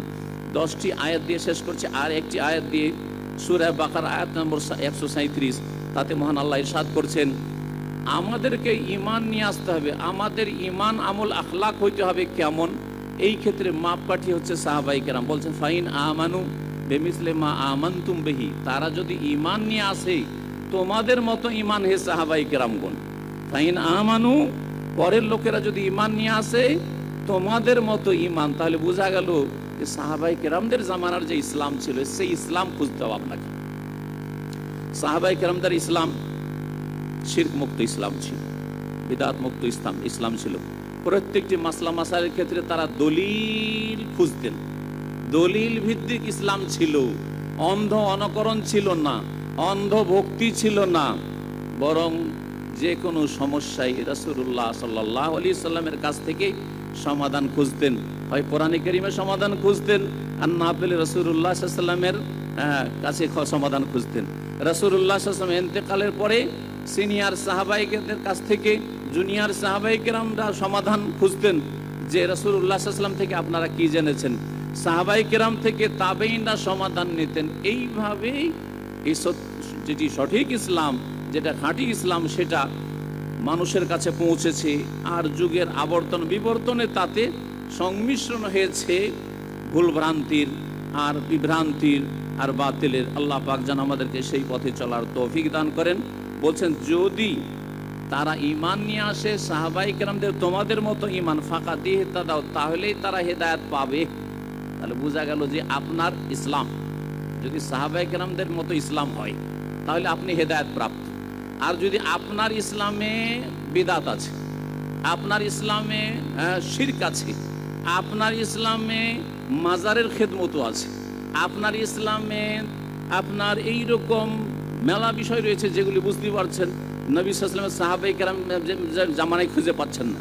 এক কথায় খুব সহজ ভাষায় সংক্ষেপে বলবো, আপনি প্রত্যেকটি বিষয়কে মিলিয়ে দেখবেন যে নবীর জামানায় ছিল কি, সাহাবায়ে কেরামদের জামানায় ছিল কি। আমরা যে এই কাজগুলি করছি ধর্ম মনে করে নেকির আশায়, এই যে খতম বিভিন্ন খতমগুলি, খতমে খাজেগান আর বড় বড় খতমে ইউনুস আর অমুক খতম তমুক খতম, আর এই যে ওজিফা, আপনি কি মিলিয়ে কখনো দেখছেন? না, চোখ বন্ধ করে করে যাচ্ছেন। তাদের মতো যদি ঈমান ইবাদত হয় তাহলে তো হেদায়েত পেলেন। আর যদি না হয় ওয়াইন তাওয়াল্লাউ, উল্টো দিকে যদি ফিরে যান সাহাবায়ে কেরামের পথ থেকে, তাহলে ফাইন্নামা হুম ফি শিকাক, ফাইন্নামা হুম ফি শিকাক, তারা বিরোধে রয়েছে। বিরোধ, আপোষের বিরোধে পড়ে কখনো বিরোধ মিটবে না, কখনো ইখতিলাফ মিটবে না, কখনো আপনাদের অন্তরের ফাটল দূর হবে না যতক্ষণ পর্যন্ত কোরআন সুন্নাহর কাছে ফিরে না আসবেন, ওহীর কাছে ফিরে না আসবেন, রাসূলুল্লাহ সাল্লাল্লাহু আলাইহি ওয়াসাল্লামের সিরাতের কাছে ফিরে না আসবেন, সাহাবায়ে কেরামদের আদর্শের কাছে না ফিরে আসবেন। ফাইন্নামা হুম ফি শিকাক ফাসায়াকফিকাহুমুল্লাহু ওয়াস সামিউল আলিম, আল্লাহ যথেষ্ট হবেন তাদের জন্য। আল্লাহ সব কিছু শুনছেন এবং জানছেন। এখানেই এখনকার মতো আলোচনা শেষ করছি। সালাতের পরে ইনশাআল্লাহ তাআলা আবার আমাদের আলোচনা কন্টিনিউ থাকবে। ওয়া সাল্লাল্লাহু ওয়া সাল্লাম আলা নবিয়িনা মুহাম্মদ ওয়া আলা আলিহি ওয়া সাহবিহি আজমাইন। আসসালামু আলাইকুম ওয়া রাহমাতুল্লাহি ওয়া বারাকাতুহু। বিসমিল্লাহির রহমানির রহিম। আলহামদুলিল্লাহি রাব্বিল আলামিন ওয়াস সালাতু ওয়াস সালামু আলা সাইয়্যিদিল মুরসালিন নবিয়িনা মুহাম্মদ ওয়া আলা আলিহি ওয়া সাহবিহি আজমাইন। আম্মা বা'দ। আউযু বিল্লাহি মিনাশ শাইতানির রাজীম। للفقراء المهاجرين الذين أخرجوا من ديارهم وأموالهم يبتغون فضلا من الله ورضوانه وينصرون الله ورسوله أولئك هم الصادقون والذين تبوأوا الدار والإيمان من قبلهم يحبون من هاجر إليهم ولا يجدون في صدورهم حاجة مما أوتوا ويؤثرون على أنفسهم ولو كان بهم خصاصة ومن يوق شح نفسه فأولئك هم المفلحون। সম্মানিত ব্রাদারান ইসলাম, আমরা আবার এশার সালাতের পরে আমাদের বিষয়বস্তু সম্পর্কে যে বাকি অংশটুকু রয়েছে, রাসূলুল্লাহ সাল্লাল্লাহু আলাইহি সাল্লামের সাহাবায়ে কেরাম গণ সম্পর্কে সেই বিষয়টিকে আমরা পুরো করার চেষ্টা করব। আল্লাহ যেন তৌফিক দান করেন। কোরআনে কারীমের আর দুটি আয়াত পেশ করব, তারপরে রাসূলুল্লাহ সাল্লাল্লাহু আলাইহি ওয়াসাল্লামের কিছু হাদিস শোনাবো আপনাদেরকে সাহাবায়ে কেরামদের সম্পর্কে। সূরা হাদীদের আয়াত নম্বর 10, মহান আল্লাহ ইরশাদ করছেন সাহাবায়ে কেরামদের সম্পর্কে, ওমা লাকুম আল্লা তুনফিকু ফি সাবিলিল্লাহ, তোমাদের কি হয়ে গেছে যে আল্লাহর রাস্তায় ব্যয় করো না। আল্লাহর রাস্তায় খরচ করার জন্য, আল্লাহর রাস্তায় খরচ করা হয়েছে আল্লাহর দ্বীনের খেদমতে। আল্লাহর দ্বীনের খেদমত, সেটা যেইভাবে দ্বীনের খেদমত যখন হতে পারে, কোরআন এবং সুন্নাহর নির্ভেজাল দাওয়াতের খেদমতে, এবং তার সাথে সাথে গরিব দুঃখী অভাবী যারা দুর্গত তাদের জন্য খরচ করা হচ্ছে ফি সাবিলিল্লাহ। ওমা লাকুম আল্লা তুনফিকু ফি সাবিলিল্লাহ, তোমাদের কি হয়ে গেছে যে তোমরা আল্লাহর রাস্তায় ব্যয় করো না। ওয়ালিল্লাহি মিরাসুস সামাওয়াতি ওয়াল আরদ, অথচ আকাশসমূহ এবং জমিনের উত্তরাধিকার একমাত্র আল্লাহ। লা ইয়াস্তাবি মিনকুম মান আনফাকা মিন ক্বাবলিল ফাতহি ওয়া কাতাল, মক্কা বিজয়ের পূর্বে যারা ব্যয় করেছে আল্লাহর রাস্তায় এবং জিহাদ করেছে তারা অন্যদের সমান নয়। যারা মক্কা বিজয়ের পূর্বে ঈমান নিয়ে এসছে এবং আল্লাহ রাস্তায় ব্যয় করেছে তারা আর অন্যরা সমান নয়। আল্লাহ রাব্বুল আলামিন বলছেন যে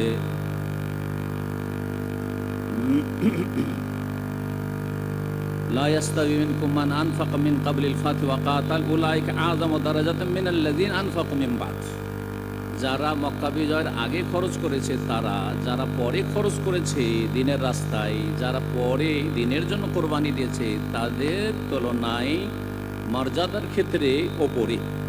ওয়াকুল্লাহু ওয়াদাল্লাহুল হুসনা, তবে মক্কা বিজয়ের আগে যারা ইসলাম গ্রহণ করেছেন সাহাবায়ে কেরাম, বা মক্কা বিজয়ের পরে ইসলাম গ্রহণ করেছেন বিলম্বে, সকলের সাথে আল্লাহ জান্নাতের ওয়াদা করেছেন।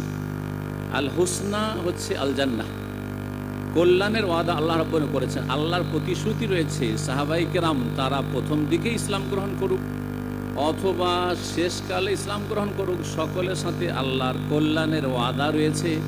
আর সবচেয়ে বড় কল্যাণ হচ্ছে আল জান্নাহ লিল্লাযিনা আহসানুল হুসনা ওয়া জিয়াদা, যারা সৎকর্মশীল তাদের জন্য আল হুসনা রয়েছে, জান্নাত রয়েছে, ওয়া জিয়াদা এবং বোনাস রয়েছে, তা হচ্ছে মহান আল্লাহর দর্শন বা সাক্ষাৎ। আল হুসনা হচ্ছে জান্নাত।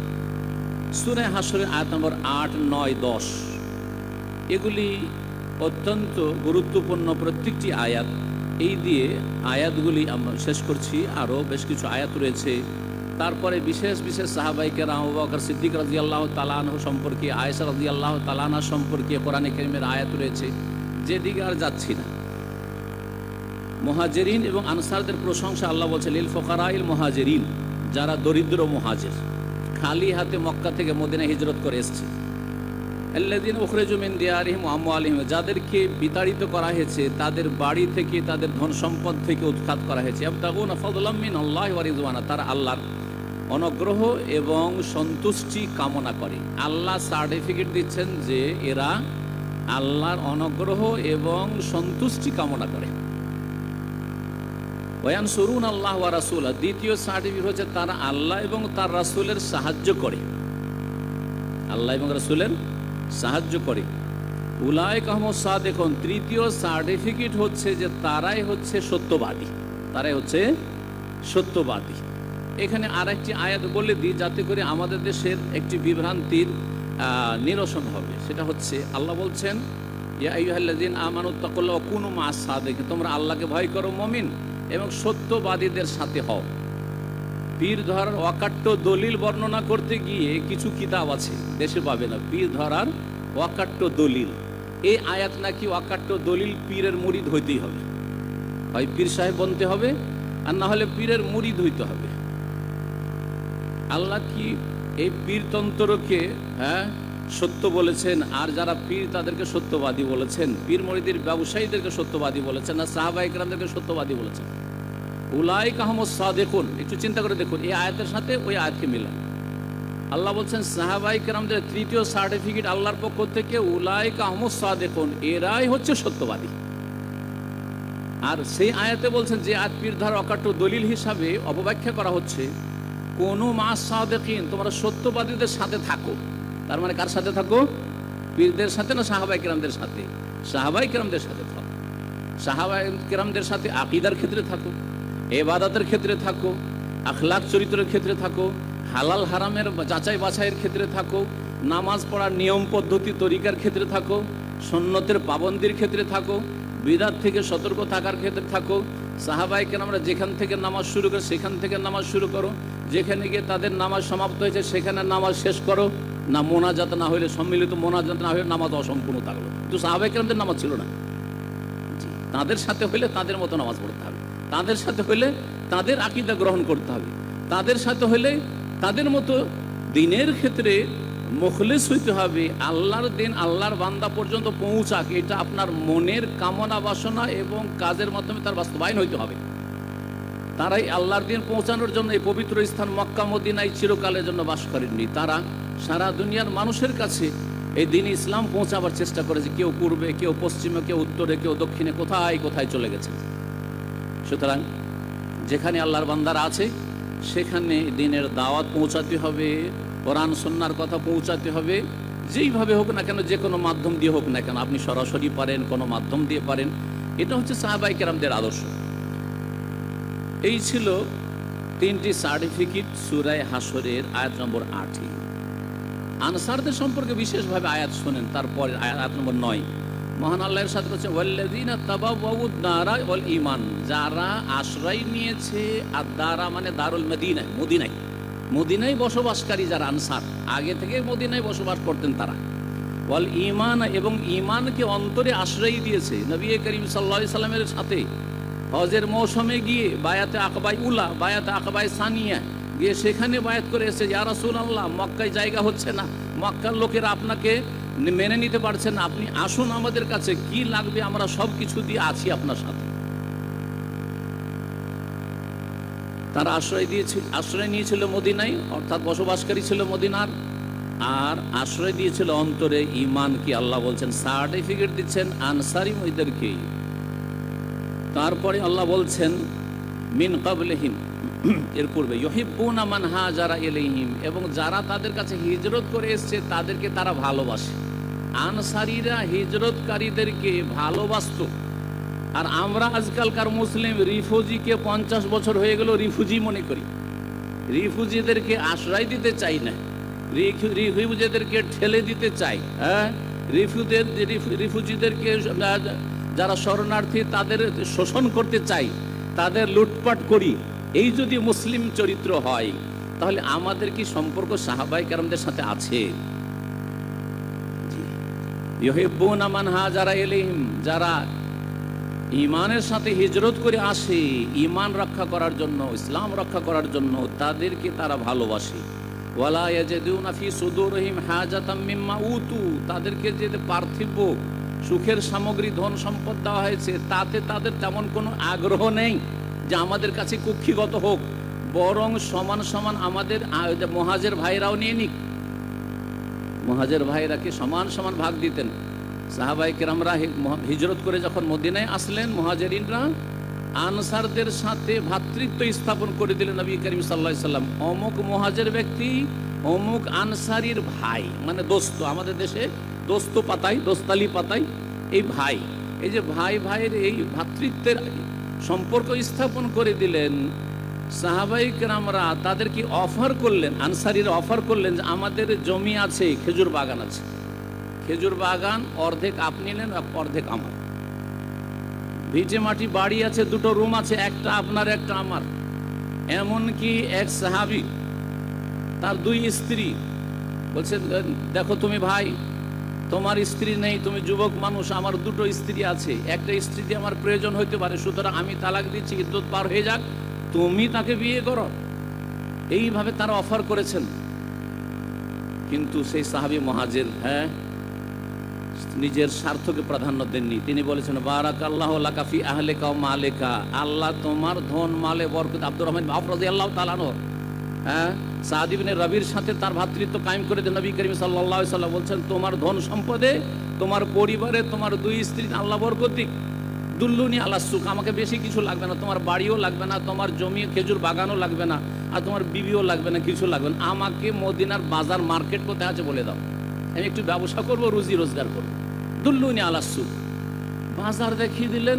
গেলেন সকালবেলা বাজারে, ব্যবসা বাণিজ্য করে সন্ধ্যাবেলা যথেষ্ট মাশাআল্লাহ লাভবান হয়ে এসছেন। আর মাত্র কয়েকদিন পরে বিয়ে করেছেন, আর শরীরে একটু জাফরানের রং দেখে নবী করিম সাল্লাল্লাহু আলাইহি ওয়াসাল্লাম বলছেন, মাহিয়াম ইবনে আউফ, হে আউফের ছেলে আব্দুর রহমান, তোমার কি ব্যাপার, তোমার রং চেহারা বদলা লাগছে, কি ব্যাপার, বিয়ে শাদী করেছো নাকি? বলছে, ইয়া রাসূলুল্লাহ তাযাওয়াজতু ইমরাতাম মিনাল আনসার, আনসারী পরিবারের এক মেয়েকে আমি বিবাহ করেছি। সুবহানাল্লাহ।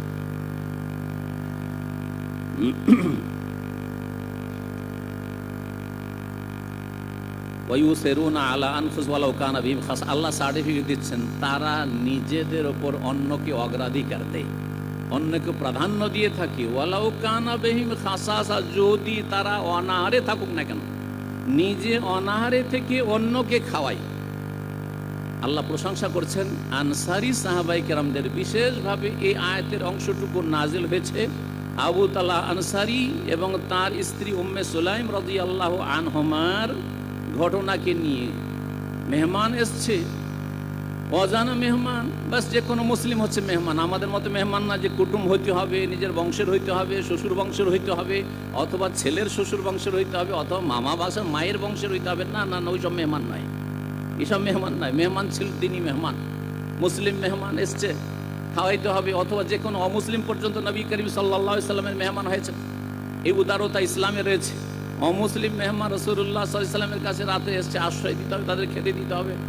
নবী করিম সাল্লাল্লাহু আলাইহি ওয়াসাল্লামের কাছে বেশ কিছু অতিথি মেহমান এসছে, তাদেরকে রাত্রে আশ্রয় দিতে হবে, খেতে দিতে হবে। ভাগ করে দিচ্ছেন, তুমি একজন নিয়ে যাও, তুমি দুইজন, তুমি পাঁচজন, তুমি সাতজন, যে যা পারো নিয়ে যাও। এক মেহমান বেঁচে গেছে, আর কেউ নেই নেওয়ার। আবু তালহা আনসারী ভাবলেন যে বাড়িতে তো তেমন কিছু নেই, তবে আমাদের যে খাবার আছে, যাক আল্লাহ ভরসা, আমি নিয়ে যাই।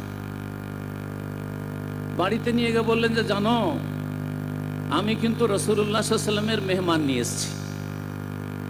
বলছেন উম্মে সালাম যে, তুমি ভালোই কাজ করেছো, তবে মা ইনদি ইল্লা কুতু সিবিয়ানি, বাড়িতে এমনকি তোমার আমার খাবারও নেই, শুধু ছোট বাচ্চাগুলো আছে, ও বাচ্চাদের খাবার জুড়বে, আর এর বেশি নেই। এখন যদি মেহমানকে খাওয়াও তো বাচ্চা অনাহারে থাকবে, বাচ্চারা অনাহারে থাকবে। তখন কত নেক মহিলা, চিন্তা করুন, মহিলাদের জন্য এইরকম আদর্শ মহিলা। রাসূলুল্লাহ সাল্লাল্লাহু আলাইহি ওয়াসাল্লামের আজওয়াজ মুতাহহারাত উম্মাহাতুল মুমিনিনের পরে, নবী সাল্লাল্লাহু আলাইহি ওয়াসাল্লামের মেয়েদের, কন্যাদের পরে এরা হচ্ছে উত্তম আদর্শ। বললেন যে এক কাজ করো। আবু তালহা বললেন, আর সাদরে গ্রহণ করলেন। আমাদের মতো পরিবার হলে, আর কাজ পাওনি তুমি, না বলে তুমি মেহমান নিয়ে এসো, তোমার মেহমান তুমি বুঝো, আমি কি জানি, আমি জানি না। আর আবার ঘরেও নেই যে পাক শাক করে খাওয়া। আজকাল যদি আরেকবার পাক করতে হয়, তবুও এই ঝামেলা বরদাস্ত করবে না। কিন্তু বলছেন যে অসুবিধা নেই, তুমি যেটা বলবে সেটা। সহিহ বুখারীতে হাদিস রয়েছে, বলছেন আবু তালহা স্ত্রীকে, নওয়ামিস সিবিয়া, বাচ্চাদেরকে শুয়ে দাও, ছেলে মেয়ে যারা আছে তাদেরকে ঘুম দিয়ে দাও, কোন রকম করে না খাওয়িয়ে ঘুম দিয়ে দাও অনাহার। আর তারপরে আরবদের প্রথা ছিল যে মেহমান মেজবান ছাড়া, মানে বাড়িওয়ালা ছাড়া একা খেতে বসবে না, খেতে বসবে না। আর এটা ভালো ইসলামিক আদব এটা, যাতে করে অতিথির কোনো সন্দেহ না যে কি খাওয়াচ্ছে না খাওয়াচ্ছে, যেটা খাচ্ছে বাড়ির মানুষ সেটাই অতিথিকে খাওয়াচ্ছে। সুতরাং আমাকে ছাড়া তো খাবে না, তো করবোটা কি? তুমি তো পর্দার আড়ালে থাকবে, কিন্তু আমাকে খেতে হবে। এক কাজ করি, তুমি প্রদীপটা যে থাকবে আমাদের কাছে, একটু পরে প্রদীপে তেল দিতে হবে বলবো, আর প্রদীপটাকে তুমি টেনে নিয়ে চলে যাবে। আর নিয়ে যাওয়ার পরে বিলম্ব করে দেবো, অন্ধকারে মেহমান খেতে থাকবে, আর আমি মিছামিছি মুখটা নাড়া দিতে থাকবো, মিছামিছি যেন কিছু চিবাচ্ছি। অন্ধকারে ভাববে যে আমার সাথে বাড়িওয়ালা খাচ্ছে, আবু তালহা খাচ্ছে, আমি কিছু খাবো না। আর মেহমান শুধু খেয়ে তৃপ্তি পাবে। রাসূলুল্লাহ সাল্লাল্লাহু আলাইহি ওয়াসাল্লাম মেহমানের খাতির করব, আল্লাহ সন্তুষ্ট হবেন। সুবহানাল্লাহ। এই মর্মে আয়াত নাযিল হয়, শানে নুজুল এই আয়াত। আল্লাহ বলছেন ওয়ায়ুসিরুনা আলা আনফুসিহিম, তারা নিজেদের ওপর অন্যকে প্রাধান্য দিয়ে থাকে। ওয়ালাউ কানা বিহিম খাসাসা, যদিও ক্ষুধার্ত হয়ে থাকতে হোক না কেন, নিজে ক্ষুধার্ত থেকে অন্যকে তারা খাওয়াইতেন, নিজের প্রয়োজনকে বাদ দিয়ে অন্যের প্রয়োজন পুরা করতেন, নিজের স্বার্থকে বাদ দিয়ে অন্যের স্বার্থকে অগ্রাধিকার দিতেন। এ হচ্ছে নবী করিম সাল্লাল্লাহু আলাইহি সাল্লামের সাহাবায়ে কেরামদের চরিত্র। আল্লাহ রাব্বুল আলামিন স্বয়ং কোরআনে কারিমে তাদেরকে সার্টিফিকেট দিয়েছেন। এই জন্য তাদের জন্য দোয়া করতে বলেছেন। তাদের জন্য কি করতে বলেছেন? দোয়া করতে বলেছেন। তাদের ক্ষেত্রে অন্তরকে সাফ রাখতে বলেছেন। যাদের অন্তরে কালিমা আছে, বিদ্বেষ আছে, শত্রুতা আছে অথবা সমালোচনার মনোভাব আছে, তারা পথভ্রষ্ট। যারা এই দোয়া করে না, তারা সাহাবায়ে কেরামদের মর্যাদা বুঝে না, জানে না, অথবা তারা মর্যাদা দিয়ে থাকে না। তারপরে আয়াত নম্বর 10 সূরা হাসরের আল্লাহ বলছেন, তারপরে আল্লাহ বলছেন, ওয়াল্লাযীনা জাউ মিন বাদিহিম ইয়াকুলুনা রব্বানা ইগফির লানা ওয়া লিইখওয়ানিনা আল্লাযীনা সাবাকুনা বিল ঈমান ওয়া লা তাজআল ফী কুলুবিনা গিল্লাল লিল্লাযীনা আমানু রব্বানা ইন্নাকা রাউফুর রহিম। যারা পরে আসবে তারা এই সাহাবায়ে কেরাম, মুহাজিরিন, আনসার, তাদের জন্য বলবে, আল্লাহর কাছে দোয়া করবে, ইয়াকুলুন রব্বানা ইগফির লানা, আল্লাহ আমাদেরকে মাফ করে দাও, ওয়া লিইখওয়ানিনা আল্লাযীনা সাবাকুনা বিল ঈমান, আর আমাদের ওই সব ভাই বোনদেরকে মাফ করে দাও, ক্ষমা করে দাও যারা আমাদের পূর্বে ঈমানের অবস্থায় চলে গেছেন। আর সবার আগে ঈমানের অবস্থায় উম্মতের যারা গিয়েছে দুনিয়া থেকে, রাসূলুল্লাহ সাল্লাল্লাহু আলাইহি সাল্লাম এবং তার সাথী সঙ্গী সাহাবায়ে কেরামগণ, তাদের জন্য এই দোয়া করা আল্লাহ স্বয়ং শিখিয়ে দিয়েছেন। রব্বানা ইগফির লানা ওয়া লিইখওয়ানিনা আল্লাযীনা সাবাকুনা বিল ঈমান ওয়া লা তাজআল ফী কুলুবিনা গিল্লাল লিল্লাযীনা আমানু। আর যারা মুমিন মুসলিম হয়েছে তাদের ক্ষেত্রে আমাদের অন্তরে কোনো বিদ্বেষ, কোনো শত্রুতা, কোনো কালিমা রাখিও না। আল্লাহ সাহাবায়ে কেরামরা সবচেয়ে খাঁটি মুমিন আম্বিয়া রাসূলগণের পরে, সুতরাং তাদের ক্ষেত্রে কোনো বিদ্বেষ, শত্রুতা, কালিমা অথবা কোনো রকম সমালোচনার মনোভাব, তারা এই করেছেন এবং তাদের ইখলাস নিয়ে সন্দিহান হওয়া, তাদের সম্পর্কে দুনিয়াদারির সন্দেহ করা, যে দুনিয়ার গরজ ছিল, দুনিয়ার জন্য তারা ক্ষমতার জন্য কোনো কিছু করেছেন, আপোষের দ্বন্দ্ব ছিল তাদের, ক্ষমতার দ্বন্দ্ব, এই সব কথা হচ্ছে এই আয়াতের পরিপন্থী। তাদের যদি ইখতিলাফ কখনো হয়ে থাকে, সেটা ইজতিহাদের ইখতিলাফ হয়েছে, বিষয় বুঝতে গিয়ে তাদের একজন হয়তো ঠিক করেছেন, আর একজন ভুলের শিকার হয়েছেন, কিন্তু কখনো এটা উদ্দেশ্য তাদের ছিল না যে আমি ক্ষমতাটা নেব তার কাছ থেকে। এই রকম যারা ধারণা রাখে বা এই রকম ব্যাখ্যা করে থাকে, তারা বিভ্রান্তির শিকার হয়েছে। ওয়ালা তাজআল ফী কুলুবিনা গিল্লাল লিল্লাযীনা আমানু রব্বানা ইন্নাকা রাউফুর রহিম। আশা করি এই দোয়াটি মুখস্থ করার চেষ্টা করবেন। এই দোয়াতে ভাগ পাবে প্রথম আম্বিয়া রসুলগণ, আমাদের পূর্বে ইমানের অবস্থায় চলে গেছেন। তারপরে 2 নম্বরে ভাগ পাবেন সাহাবায়ে কেরামগণ, তারপরে তাবেঈন, তাবেঈন, আইম্মায়ে কেরাম, সমস্ত উলামা ইসলাম, এমনকি সাধারণ মুমিন মুমিনাত যারা আমাদের পূর্বে ইমানের অবস্থায়, আমাদের বাপদাদা, পূর্বপুরুষ, আত্মীয় স্বজন যারাই গিয়েছে, আপনার বংশ হোক আর সারা বিশ্বের যে কোনো ভাষাভাষী হোক না কেন, তারা এই দুয়াতে আপনার ভাগ পাবে। রব্বানা ইগফির লানা ওয়া লিইখওয়ানিনা আল্লাযীনা সাবাকুনা বিল ঈমান ওয়া লা তাজআল ফী কুলুবিনা গিল্লাল লিল্লাযীনা আমানু রব্বানা ইন্নাকা রাউফুর রহিম। আল্লাহ যেন আমাদেরকে অন্তর সাফ করার তৌফিক দান করেন। কোরআনে কারীম নিয়ে যদি আরো আলোচনা করি তো সময় শুধু এই কোরআনে কারীম নিয়ে সাহাবায়ে কেরাম আলোচনায় শেষ হয়ে যাবে, আর সেদিকে না গিয়ে এখন রাসূলুল্লাহ সাল্লাল্লাহু আলাইহি ওয়াসাল্লামের হাদিস কিছু পেশ করি।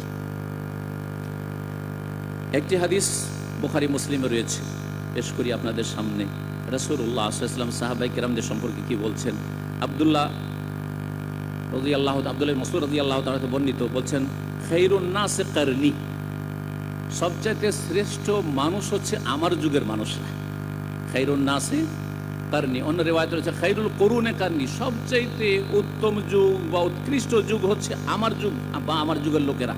সুম্মাল্লাযীনা ইয়ালুন, তারপরে তার পরের যুগটা তাবেঈনদের যুগ, তারপরে তাবে সুম্মাল্লাযীনা, 3 বার বলেছেন। সাহাবায়ে কেরামদের যুগ, তাবেঈনদের যুগ, তাবেঈনের যুগ, এই 3টি যুগকে নবী করিম সাল্লাল্লাহু আলাইহি ওয়াসাল্লাম খায়রুল কুরুন, আর এই যুগের লোকদেরকে বলেছেন খায়রুন নাস, সবচাইতে উত্তম মানুষ, উৎকৃষ্ট মানুষ। সুম্মা ইয়াজিউ আকওয়ামুন, তারপরে এমন মুসলিম জাতিরা আসবে, তাসবিকু শাহাদাতু আহাদিহিম ইয়ামিনাহু, তাদের অধিকাংশ লোকের সাক্ষী কসমের আগে বেরোবে, মিথ্যা সাক্ষী দেবে, অথবা কখনো কখনো কসম সাক্ষীর আগে বেরোবে, আগে কসম খেয়ে ফেলবে।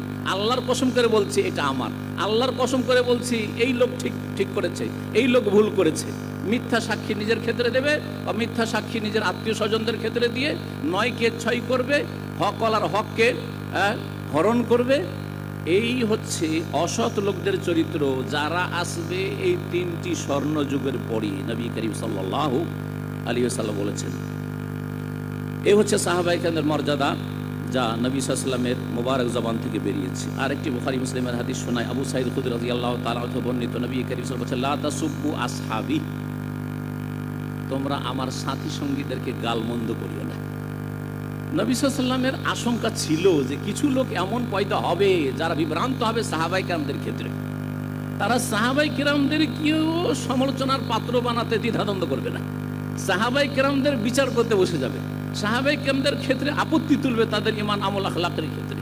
তাই আগে থেকেই সতর্ক করছেন, লা তাসুব্বু আসহাবি, আমার সাথী সঙ্গীদেরকে তোমরা কেউ গালমন্দ করিও না।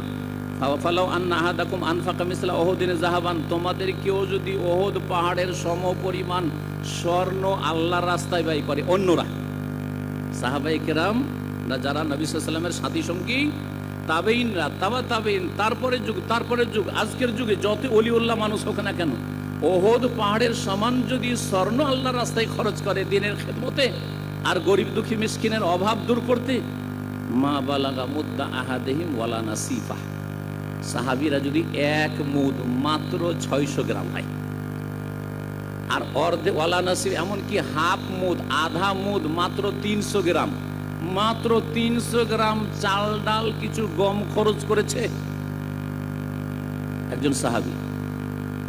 আর কেউ পাহাড় সমান আমরা খরচ করতে পেরেছি, নবীর সাহাবীদের মর্যাদায় কখনো পৌঁছিতে পারবেন না।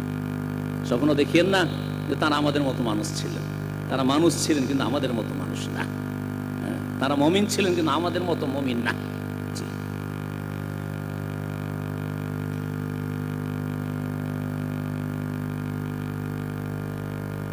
তারা যেমন আমাদের জন্য আদর্শ আখলাক চরিত্রের ক্ষেত্রে, তেমন সুন্নত বেদাতের ক্ষেত্রে অত্যন্ত তারা সজাগ ছিলেন। এই মর্মে তিরমিজিতে হাদিস রয়েছে, ইবনে আব্বাস রাদিয়াল্লাহু তাআলা আনহুমা একবার বলছেন, কিছু লোককে নবী সাল্লাল্লাহু আলাইহি ওয়াসাল্লামের কথা বলার সাথে তারা এই নয় যে নবী সাল্লাল্লাহু আলাইহি ওয়াসাল্লামের কথাকে বাদ দিয়ে আর কারো কথা নেব, কিন্তু কথায় কথায় হয়তো বলে ফেলেছেন যে আবু বকর রাদিয়াল্লাহু তাআলা এইরকম কথা বলেছেন, ওমর এইরকম কথা বলেছেন। বলছেন, ইউসুফ আনতানজিল আলিক হেজারাত মিনাস সামা, আমাকে খুব আশঙ্কা লাগছে যে তোমাদের উপর আকাশ থেকে পাথর না বর্ষে দেওয়া হয়, তোমাদেরকে পাথর দিয়ে ধ্বংস না করে দেওয়া হয়। আকুলু লাকুম কালা রাসূলুল্লাহ সাল্লাল্লাহু আলাইহি ওয়াসাল্লাম, তোমাদেরকে বলছি আল্লাহ রাসূল সাল্লাল্লাহু আলাইহি ওয়াসাল্লাম বলেছেন, ওয়া তাকুলুনা কালা আবু বকর ওমর, আর অমুক অমুক বলেছেন, নবীর সামনে অমুক অমুকের কথা পেশ করছো। তাহলে তারা অন্ধ অনুসরণ থেকে এবং কোরআন সুন্নাহর বিরোধিতা থেকে, নবীর আদর্শ বিরোধী কথা কাজ থেকে যতই বড় ব্যক্তিত্ব হোক না কেন, এই উম্মতের সবচেয়ে বড় ব্যক্তিত্ব রাসূলুল্লাহ সাল্লাল্লাহু আলাইহি ওয়াসাল্লাম পরে আবু বকর ওমর, তাদের কথা যদি সাহাবায়ে কেরামদের আদর্শ হচ্ছে রাসূলুল্লাহ সাল্লাল্লাহু আলাইহি ওয়াসাল্লামের নিয়ে আসা ওহীর সামনে পেশ না করা যায়, ওহী বিরোধী হলে, কোরআন বিরোধী হলে, সুন্নাহ বিরোধী হলে, হাদিস বিরোধী হলে পেশ করা যাবে না। তাইলে অন্য কোনো ইমাম আর বুজুর্গ আর আল্লাহওয়ালা এত বড় আল্লামা বলেছেন, এসব কথা কি দলিলের সামনে পেশ করা যাবে? যদি পেশ করেন তাহলে আপনি সাহাবায়ে কেরামদের আদর্শে বিশ্বাসী নন, আপনি অন্য কোনো পথে আছেন। তাওহীদকে আঁকড়ে ধরার ক্ষেত্রে কত তারা শক্ত ছিলেন। সাহাবায়ে কেরাম যারা নির্যাতিত, যাদের উপর জুলম অত্যাচার চলছিল, বেলাল রাদিয়াল্লাহু তাআলা আনহুকে বালিতে শুয়ে দেওয়া হয়তো মরুভূমিতে, আর তারপরে পাথর, বুকের পাথর চাপিয়ে দেওয়া হয়তো, ছাড়ো মোহাম্মদের দিন ছাড়ো। তিনি এক কথাই বলতেন, আহাদুন আহাদ, আহাদুন আহাদ, এক আল্লাহ, এক আল্লাহ ছাড়া আর কিছু না, এক আল্লাহ ছাড়া আর কিছু না, আমি এক আল্লাহ ছাড়া আর কিছু জানি না, আমাকে মেরে ফেলে দাও, শেষ করে দাও, কিন্তু আমি তৌহিদ ছাড়া ছাড়ব না। আহাদ, এ হচ্ছে তৌহিদ। সুতরাং তৌহিদের সাথে কারো সওদা চলবে না। তৌহিদে কিছু ত্রুটি করে সমঝোতা করবেন যে ঠিক আছে, এত তৌহিদ করলে কাজ হয় না, তৌহিদ এখনো বাদ দেন, অন্য কোনো আলোচনা আসেন যেটা আমাদের মাঝামাঝি ওরাও গ্রহণ করে আমরাও গ্রহণ করি, শুধু ফজিলত বয়ান করে। এটা তো ইসলামের দাওয়াত না, এটা সাহাবায়ে কেরামদের দাওয়াত না, এটা সাহাবায়ে কেরামদের আদর্শ ছিল না। সহিহ বুখারীতে আরো হাদিস রয়েছে, আনাস বিন মালিক রাদিয়াল্লাহু তাআলা আনহু থেকে বর্ণিত, নবী করিম সাল্লাল্লাহু আলাইহি ওয়াসাল্লাম বলেছেন, আয়াতুল ঈমানে হুব্বুল আনসার, ঈমানের লক্ষণ হচ্ছে আনসারীদেরকে ভালোবাসা। আনসারীদেরকে ভালোবাসে তাহলে ঈমান আছে। ওয়া আয়াতুন নিফাকে বুগদুল আনসার, আর মুনাফিকির লক্ষণ হচ্ছে আনসারীদের সাথে বিদ্বেষ রাখা, শত্রুতা রাখা। আনসারীদের চাইতে বেশি মর্যাদা হচ্ছে মুহাজিরিনদের। এই জন্য কোরআনে কারীম আগে মুহাজির আর তারপরে আনসারদের কথা আল্লাহ বর্ণনা করেছেন। আনসারদের সাথে বিদ্বেষ রাখলে যদি মুনাফিকি হয়, তাহলে মুহাজিরিনদের সাথে আবু বকর, ওমর, ওসমান, আলীর সাথে কেউ যদি বিদ্বেষ রাখে, যদি মুআবিয়া রাদিয়াল্লাহু তাআলা আনহুর সাথে কেউ বিদ্বেষ রাখে, কেউ আমর ইবনে আস রাদিয়াল্লাহু তাআলা আনহুর সাথে বিদ্বেষ রাখে, তাহলে কি সেটা নিফাক নয়? আল্লাহ যেন বুঝার তৌফিক দান করেন। আবু বুরদা বর্ণনা করছেন তার পিতা থেকে, বলছেন সাল্লাইনাল মাগরিব মা রাসূলিল্লাহ সাল্লাল্লাহু আলাইহি ওয়াসাল্লাম, আমরা মাগরিবের সালাত আদায় করলাম রাসূলুল্লাহ সাল্লাল্লাহু আলাইহি ওয়াসাল্লামের সাথে মসজিদে নববীতে। সুম্মা কুলনা, তারপরে বললাম যে বাড়ি আমাদের একটু দূরে, লাউ জালাসনা, বসে যাই, হাত্তা নুসাল্লি মাহুল ইশা, একবারই এশার সালাত নবী সাল্লাল্লাহু আলাইহি ওয়াসাল্লামের সাথে পড়ে বাড়ি যাব। কাল ফাজালাসনা ফাখারাজা আলাইনা, আমরা বসেই থাকলাম, নবী করিম সাল্লাল্লাহু আলাইহি ওয়াসাল্লাম বেরিয়ে আসলেন। ফাকাল, বললেন, মাজিল তুম না, এখনো তোমরা এখানে বসে আছো? আরে মাগরিব পড়ে তোমরা বাড়ি যাওনি? কুল্লা ইয়া রাসূলুল্লাহ, তখন আমরা বললাম, হে আল্লাহ রসুল, সাল্লাইনা মাকাল মাগরিব, আমরা আপনার সাথে মাগরিব পড়লাম। সুম্মা কুলনা, তারপরে বললাম যে নাজলিসু, বসি, হাত্তা নুসাল্লিয়া মাকাল ইশা, আপনার সাথে এশার সালাত পড়ে তারপরে বাড়ি যাব। কাল আহসান, তুমি খুব ভালো কাজ করেছো। আও আসাবতুম, তোমরা ঠিক কাজ করেছো। কালা ফারাফা রাসা ইলা সামা ওয়া কানা কাসীরাম মিম্মা ইয়ারফাউ ওয়া কাসীরাম মিম্মা ইয়ারফাউ রাসা ইলা সামা, রাসূলুল্লাহ আকাশের দিকে চেয়ে দেখলেন। আর নবী সাল্লাল্লাহু আলাইহি ওয়াসাল্লাম অনেক কথা বলার সময় আকাশের দিকে তাকিয়ে বলতেন কোনো কথা, বা আকাশের দিকে তাকাতেন, ইঙ্গিত করতেন। নবী করিম সাল্লাল্লাহু আলাইহি ওয়াসাল্লাম নিজের মাথাটি আকাশের দিকে উঠালেন আর বললেন যে আন-নুজুমু আমানাতুন লিস-সামাই, এই তারকা রাজিগুলি হচ্ছে আকাশের জন্য নিরাপত্তা স্বরূপ, আকাশের জন্য নিরাপত্তা স্বরূপ। আকাশ পথে শয়তান যাওয়ার চেষ্টা করলে তাদেরকে আঘাত করা হয়, যদিও সেটা তারকার মতোই, সেটা এই তারকা নয়, কিন্তু সেগুলিকে বলা হয়েছে যে তারকার মতো, সেজন্য তারকা বলা হয়েছে। এছাড়াও আকাশের জন্য সুরক্ষা বা নিরাপত্তার ব্যবস্থা এই তারকাগুলি হইতে পারে, সেটা সায়েন্টিফিক বিষয় হইতে পারে, যেটা হয়তো আমরা জানি না, আল্লাহু আলাম। ফাইদা জাহাবাতিন নুজুম আতাস সামা মাতুআদ, যখন আকাশের তারকাগুলি ধ্বংস হয়ে যাবে, খসে পড়ে যাবে, তখন আকাশের সাথে যে প্রতিশ্রুতি করা হয়েছে যে কিয়ামত চলে আসবে, আসমান ধ্বংস হয়ে যাবে, সেটা চলে আসবে। অর্থাৎ ওয়াইদান নুজুম তুমেসাত, আল্লাহ কোরআনে বলেছেন, যখন তারকা আলোকহীন হয়ে যাবে, মানে কিয়ামতের পূর্বে তারকাগুলি খসে পড়ে যাবে, ইনতাসারাত, এসব হয়ে যাবে, আর তারপরে তখন সারা পৃথিবী এবং পৃথিবীতে যা কিছু আছে সমস্ত মানুষ সব কিছু ধ্বংস হয়ে যাবে। এই কথা বললেন রাসূলুল্লাহ সাল্লাল্লাহু আলাইহি ওয়াসাল্লাম। ওয়ানা আমানাতুন লি আসহাবি, আর আমি হচ্ছি আমার সাহাবায়ে কেরামদের জন্য নিরাপত্তা স্বরূপ। রাসূলুল্লাহ সাল্লাল্লাহু আলাইহি ওয়াসাল্লাম সাহাবীদের জন্য নিরাপত্তা স্বরূপ। আমি যতদিন আছি সাহাবায়ে কেরামদের ওপর কোন রকমের বড় বালা মুসিবত আসবে না। কাফেরদের সাথে লড়াই হতে পারে, কিন্তু এমন কোন আসমানি গজব, জমিনি গজব, দুর্যোগ আর এইরকম ভূমিকম্প আর এরকম কিছু না কখন আসবে না। আমি হচ্ছে আমার সাহাবায়ে কেরামদের জন্য নিরাপত্তা স্বরূপ। ফাইদা যাহাবতু, আমি যখন দুনিয়া থেকে চলে যাব, আতা আসহাবি মা ইউআদুন, আমার সাহাবায়ে কেরামদের উপর সেসব বালা মুসিবত আসবে যেসবের প্রতিশ্রুতি করা আছে, মানে আল্লাহ যেসব করার ইচ্ছা করেছেন। ও আসহাবি আমানাতুন লি উম্মতি, আর আমার সাহাবায়ে কেরামরা আমার পুরো উম্মতের জন্য নিরাপত্তা স্বরূপ। ভালো করে বুঝুন, আমার সাহাবীরা আমার পুরো উম্মতের জন্য, কিয়ামত পর্যন্ত মানুষের জন্য, মুসলিমদের জন্য কি আমানাতুন, নিরাপত্তা স্বরূপ। সাহাবীরা যতদিন আছে এই উম্মতের উপর আল্লাহর আযাব গজব আসবে না। আমার সাহাবায়ে কেরামগণ আমানাতুন লি উম্মতি, আমার উম্মতের জন্য হচ্ছে নিরাপত্তা স্বরূপ। ফাইদা যাহাবা আসহাবি আতা উম্মতি মা ইউআদুন, আমার সাহাবায়ে কেরামরা যখন দুনিয়া থেকে বিদায় হয়ে যাবেন, 110 হিজরিতে সাহাবায়ে কেরামদের সমাপ্তি ঘটেছে। সর্বশেষ সাহাবী আবু তুফাইল দৌসি রাদিয়াল্লাহু তাআলা, আবু হুরায়রার বংশের রাদিয়াল্লাহু আজমাইন, মক্কাতুল মুকাররমা ইন্তেকাল করেছেন, সর্বশেষ সাহাবী। এই 110 হিজরিতে সাহাবায়ে কেরামদের সমাপ্তি ঘটেছে তাবেঈনদের যুগ, শুধু তাবেঈন যুগ। তারপরে বড় বড় বিদআত প্রকাশ পেয়েছে, যদিও সাহাবায়ে কেরামদের যুগে আরো 2টি বিদআত প্রকাশ পেয়েছিল, কিন্তু আরো যেসব বিদআত রয়েছে সেসব বিদআত আর গুমরাহিগুলি উম্মতের, আর যে 73 চারটি দলে বিভক্ত হবে মুসলিম জাতি, এসব সাহাবায়ে কেরামদের জামানার পরেই ঘটেছে।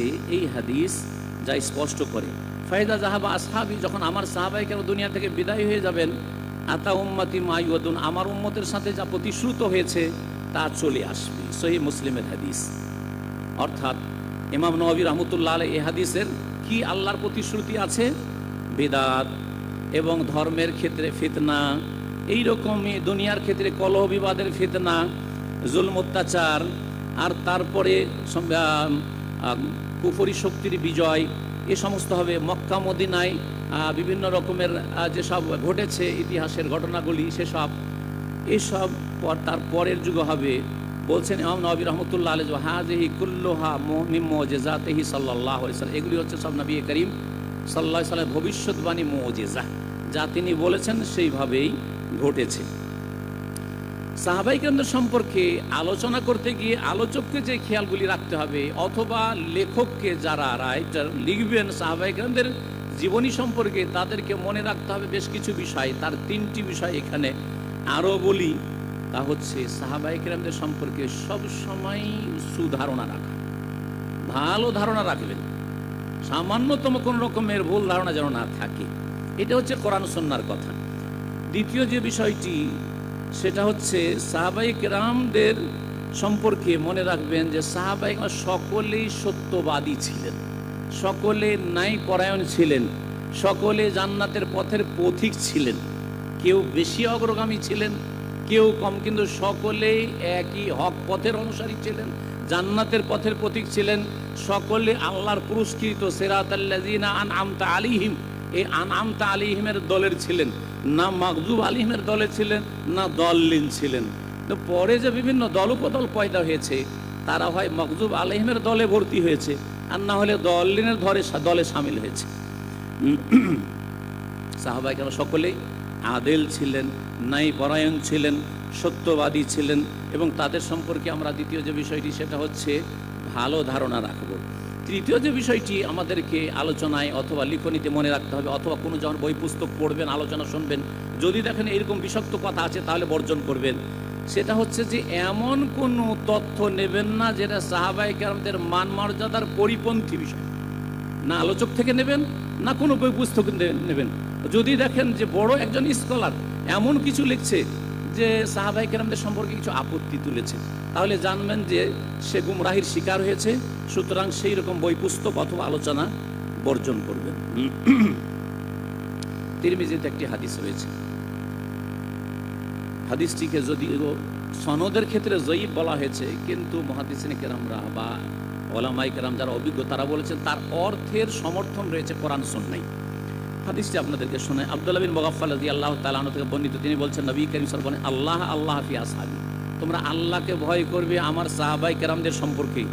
লা তাত্তাখিযুহুম গারাদান বাদি, আমার পরে তোমরা তাদেরকে টার্গেট বানাইও না, আমার পরে তাদেরকে তোমাদের তীরে আঘাতের নিশানা বানাইও না, সমালোচনার পাত্র বানাইও না।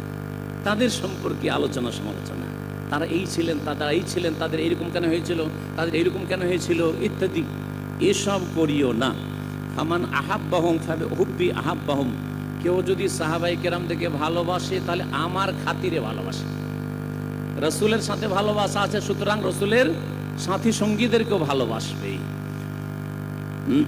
ওমান আবগাদাহুম ফাবিবুগদি আবগাদাহুম, আর কেউ যদি সাহাবায়ে কেরামদের সাথে বিদ্বেষ শত্রুতা রাখে, তাহলে বোঝা গেল যে আমার সাথে তাদের শত্রুতা আছে, আমার সাথে তার শত্রুতা আছে। কারণ সাথী সঙ্গী দিয়ে ব্যক্তিকে চেনা যায়, সাথী সঙ্গী দিয়ে ব্যক্তিকে চেনা যায়, এই বিষয়টি স্পষ্ট আপনাদের কাছে। একটু উদাহরণ দিয়ে বোঝাই। আপনার যে বন্ধু সার্কেলরা আছে, ফ্রেন্ড সার্কেল, বন্ধু বান্ধব, তারা যদি খারাপ হয় তাহলে আপনাকে কেউ ভালো বলবে না। আপনি খুব ভালো মানুষ, খুব ভালো মানুষ, ইবাদত বন্দেগী সব ভালো লাগছে, আখলাক ও বাহ্যিক ভালো লাগছে, কোনো দোষ খুঁজে পাওয়া যাচ্ছে না, কিন্তু আপনার যে চারপাশে যারা আছে তারা সব খারাপ বা মেজরিটি খারাপ, তাহলে জানতে হবে যে এতে কিন্তু আছে। যদি কেউ বলে যে সাহাবায়ে কেরামরা এইরকম ছিলেন, খারাপ কিছু মন্তব্য করে, এই মন্তব্য শুধু সাহাবায়ে কেরামদের সম্পর্কে নয়, এটা স্বয়ং রাসূলুল্লাহ সাল্লাল্লাহু আলাইহি ওয়াসাল্লাম সম্পর্কে মন্তব্য, বিরূপ মন্তব্য। এই মন্তব্য শুধু সাহাবায়ে কেরামদের সম্পর্কে নয়, এই মন্তব্য এই কোরআন সুন্নাহর উৎস সম্পর্কে। কারণ কোরআন সংরক্ষিত হয়েছে সাহাবায়ে কেরামদের মাধ্যমে, হাদিস সংরক্ষিত হয়েছে সাহাবায়ে কেরামদের মাধ্যমে। হাদিস মুখস্থ করেছেন, শুনেছেন রাসূলুল্লাহ সাল্লাল্লাহু আলাইহি ওয়াসাল্লামের কাছ থেকে সাহাবায়ে কেরামগণ, তারা আমাদের কাছে নকল করেছেন। তাদের উপর যদি আপত্তি তুলি তাহলে হাদিস আপত্তি রয়েছে। হ্যাঁ, আল্লাহ পাক রব্বুল যেন বুঝার তৌফিক দান করেন। আমরা কোনো ব্যক্তিকে খারাপ বলতে হলে কি বলে থাকি? হ্যাঁ, দেখেন দেখেন ওর সঙ্গী সাথীর এত খারাপ, কেমন লোক যে তার সঙ্গী সাথী এমন, হ্যাঁ, অমুকের ছাত্র এমন, ছাত্র এমন, তার মানে ওস্তাদ খারাপ আছে, ওস্তাদ খারাপ আছে। নবী কারীম ওমান আযাহুম ফাকাদ আযানি, কেউ যদি সাহাবায়ে কেরামকে কষ্ট দেয় তাহলে আমাকে কষ্ট দিল। ওমান আযানি ফাকাদ আযাল্লাহ, যে আমাকে কষ্ট দিল সে আল্লাহকে কষ্ট দিল। ওমান আযাল্লাহ, আর যে আল্লাহকে কষ্ট দিবে, রাসূলকে কষ্ট দিবে, ইউশিকুল্লাহু আইয়াখুযাহু, আল্লাহ তাকে শীঘ্রই পাকড়াও করবেন, আল্লাহ ধরবেন তাকে। দুনিয়াতে যদি আল্লাহ ছেড়েও দেন, ছাড় দেন, ছেড়ে দেন না আল্লাহ রাব্বুল আলামিন। জি, আল্লাহ রাব্বুল আলামিনের কাছে এমহাল রয়েছে, এহমাল নেই। আল্লাহ ছাড় দেন কিন্তু ছেড়ে দেন না। আল্লাহ অবসর দিয়েছেন, দুনিয়াতে হয়তো ছেড়ে দিয়েছেন, কিন্তু আখেরাতে ধরবেন। তারপরে দুনিয়াতেও ধরেছেন। সবচেয়ে বড় নিয়ামত হচ্ছে ইমানের নিয়ামত। যারা সাহাবায়ে কেরামদের বিপরীত পথে গেল তাদের কাছ থেকে আল্লাহ ইমানের নিয়ামত কেড়ে নেবেন, হেদায়েতের নিয়ামত কেড়ে নেবেন, তাদের কাছে দ্বীনের নিয়ামত কেড়ে নেবেন, তাদের কাছে জান্নাতের যে রাস্তা ছিল সেই রাস্তার নিয়ামত কেড়ে নেবেন। আল্লাহ রাব্বুল যেন সাহাবায়ে কেরামদের পথে চলার তৌফিক দান করেন। ইমাম শাইখুল ইসলাম ইবনে তাইমিয়া রাহিমাহুল্লাহ, এখন উলামায়ে কেরামদের কিছু উক্তি আপনাদের সামনে পেশ করি। তিনি বেশ কিছু হাদিস বর্ণনা করার পরে সাহাবায়ে কেরামদের মর্যাদা সম্পর্কে এবং জীবনী সম্পর্কে বলছেন, ওয়াহাযিহিল আহাদিসু মুস্তাফিদাতুন বাল মুতাওয়াতিরাতুন ফি ফাযাইলিস সাহাবাতি ওয়া সানাই আলাইহিম ওয়া তাফযীল কারনিহিম আলা মান বাদাহুম মিনাল কুরুন ওয়াল কাদহু ফিহিম কাদহুন ফিল কুরআন ওয়াস সুন্নাহ। বলছেন যে এই আহাদিসগুলি, যে আহাদিসগুলি সাহাবায়ে কেরামদের প্রশংসায় রয়েছে, সেগুলি মশহুর, প্রসিদ্ধ। শুধু মশহুর নয়, বলছেন বাল মুতাওয়াতিরাতুন, মুতাওয়াতির হাদিস। মুহাদ্দিসিনদের পরিভাষায় মুতাওয়াতির হাদিস সবচেয়ে উচ্চ স্তরের হাদিস। কোরআনে কারীমের পরে যার মর্যাদা হচ্ছে মুতাওয়াতির, কমপক্ষে প্রতিটি স্তরে 4 জন বা তার বেশি অসংখ্য মানুষ বর্ণনা করে থাকে। সাহাবায়ে কেরামরা, তাবেঈনরা, তাবা তাবেঈন, এইভাবে বর্ণনা করে মুহাদ্দিস পর্যন্ত পৌঁছেছে, যিনি হাদিস সংকলন করেছেন। মুতাওয়াতির হাদিস রয়েছে সাহাবায়ে কেরামদের ফজিলত সম্পর্কে বলছেন। তারপরে বলছেন সাহাবায়ে কেরামদের ফজিলত এবং তাদের প্রশংসা সম্পর্কে, তাফযীল কারনিহিম আলা মান বাদ মিনাল কুরুন, এবং তাদের যুগকে অন্য অন্য পরবর্তী কালের উপর প্রাধান্য দেওয়া হয়েছে, ফজিলত দেওয়া হয়েছে। তারপরে বলছেন তিনি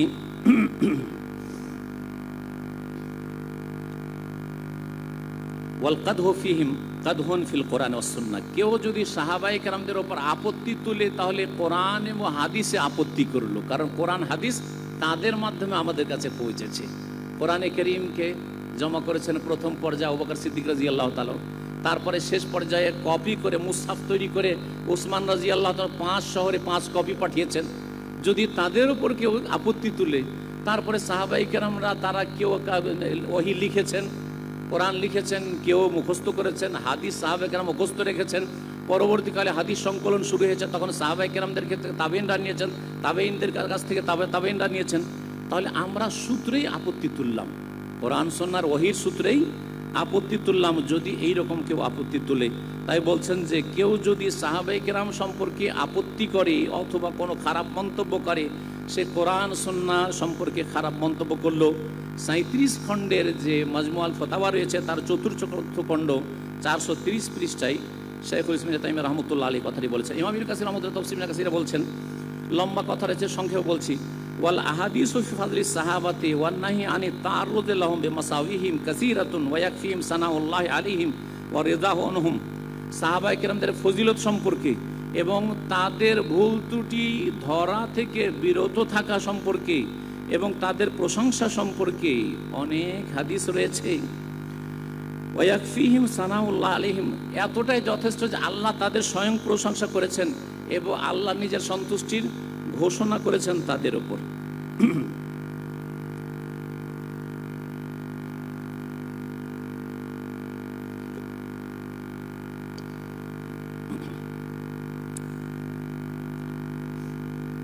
আলী রাদিয়াল্লাহু তাআলা আনহু সাহাবাই জলিল, চতুর্থ খলিফা। সাহাবাই কেরামদের সম্পর্কে বলছেন, উলাইকা মাসাবিহুল হুদা, এই সাহাবাই কেরামগণ হচ্ছেন হেদায়েতের প্রদীপ। ইয়াকশিফুল্লাহু বিহিম কুল্লা ফিতনাতিন মুজলিমা, এই সাহাবাই কেরামের মাধ্যমে প্রত্যেক অন্ধকারাচ্ছন্ন ফিতনাকে আল্লাহ দূর করেছেন। সাইয়্যুদখিলুহুমুল্লাহু ফি রাহমাতিন মিনহু, আল্লাহ তাদেরকে নিশ্চিত তার রহমতে শামিল করবেন।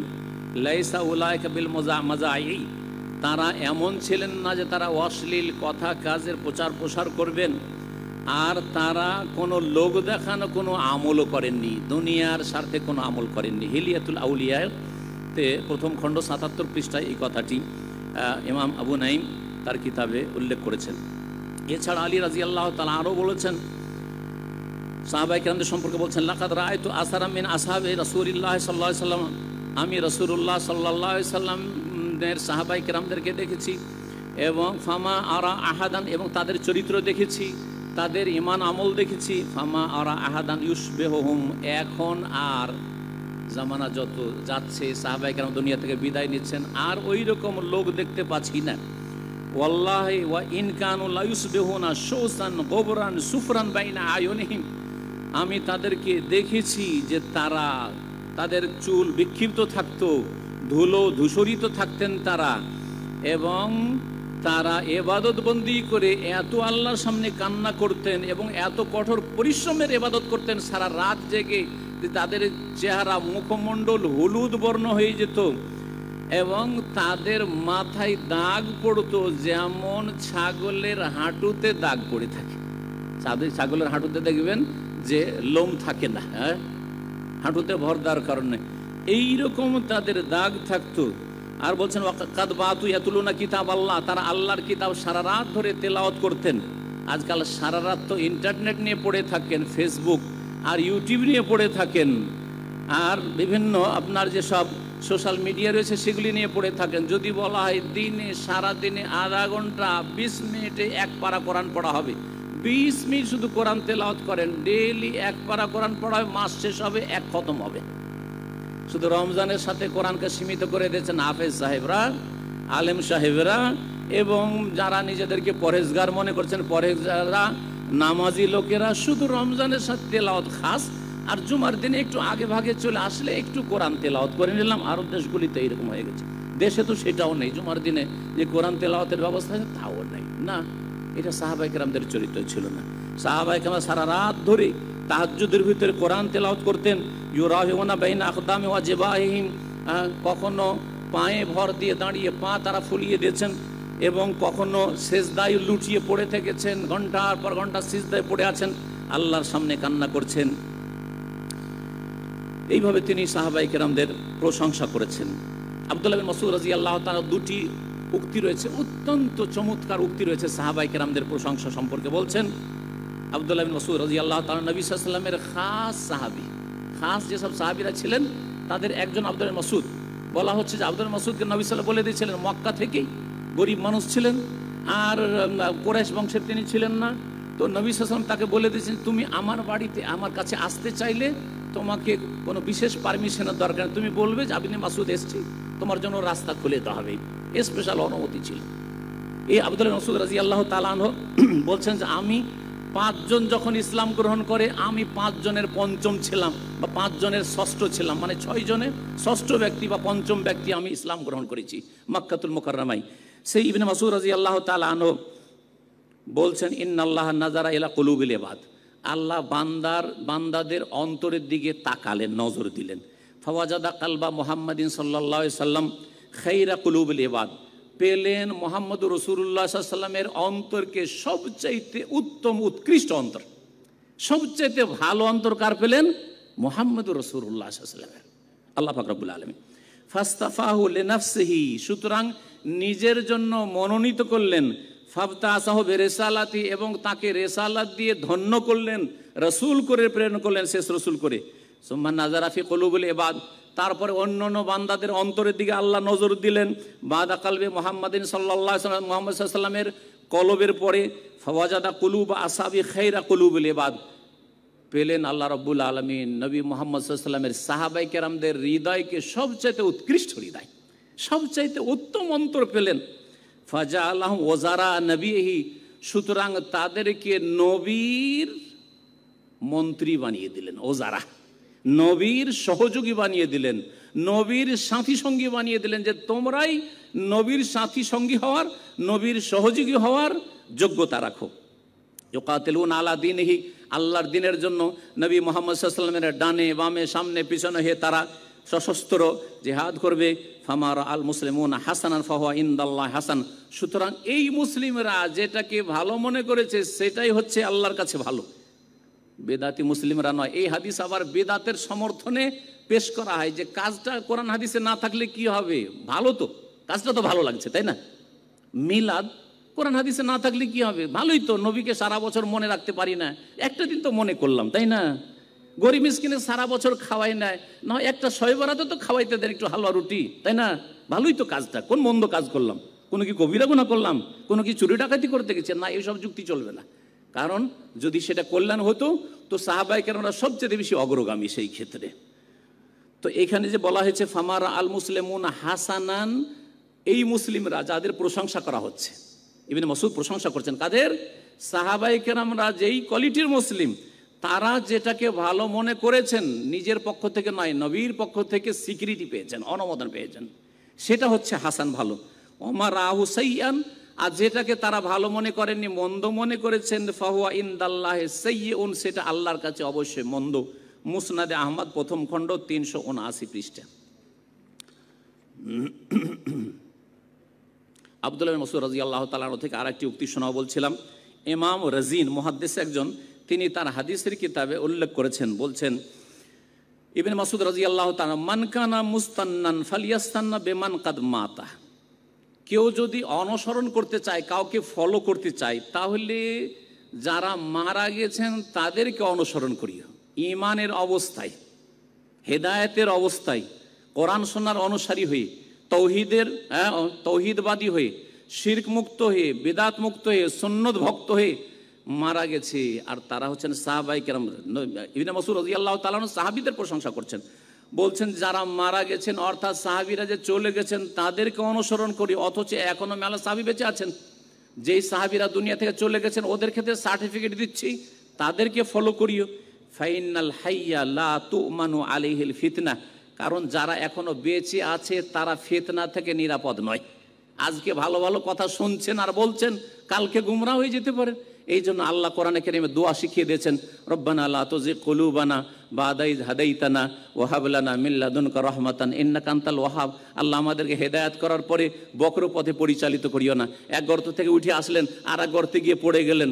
যতদিন পর্যন্ত বেঁচে আছেন এই আশঙ্কা আছে, আল্লাহ যেন এমন অবস্থা আমার আপনার না হয়, আল্লাহ যেন আমাদের সকলের হেফাজত করেন। এমনকি ইব্রাহিম আলাইহিস সালাম, চিন্তা করেন, বাপের সাথে দ্বন্দ্ব শুধু তৌহিদ আর শিরকের দ্বন্দ্ব, আর কোনো দ্বন্দ্ব না, কোনো পারিবারিক সমস্যা না। বাপ বাধ্য করছে শিরকের ধর্মের জন্য, তিনি বাড়ি থেকে বিতাড়িত হলেন, দেশ থেকে নির্বাসিত হইলেন, বাপের সাথে সম্পর্ক ছিন্ন করতে হইল তৌহিদের জন্য, শুধু তৌহিদের জন্য আগুনে নিক্ষিপ্ত হলেন। শিরকে নির্মূল করতে গিয়ে তিনিও বলছেন ওয়াজনবনি ওয়া বানিয়া আন নাবুদাল আসনাম, আল্লাহ আমাকে আর আমার ছেলে মেয়েদেরকে, পরিবারকে, বংশধরকে মূর্তি পূজা থেকে, শিরিক থেকে রক্ষা করিও।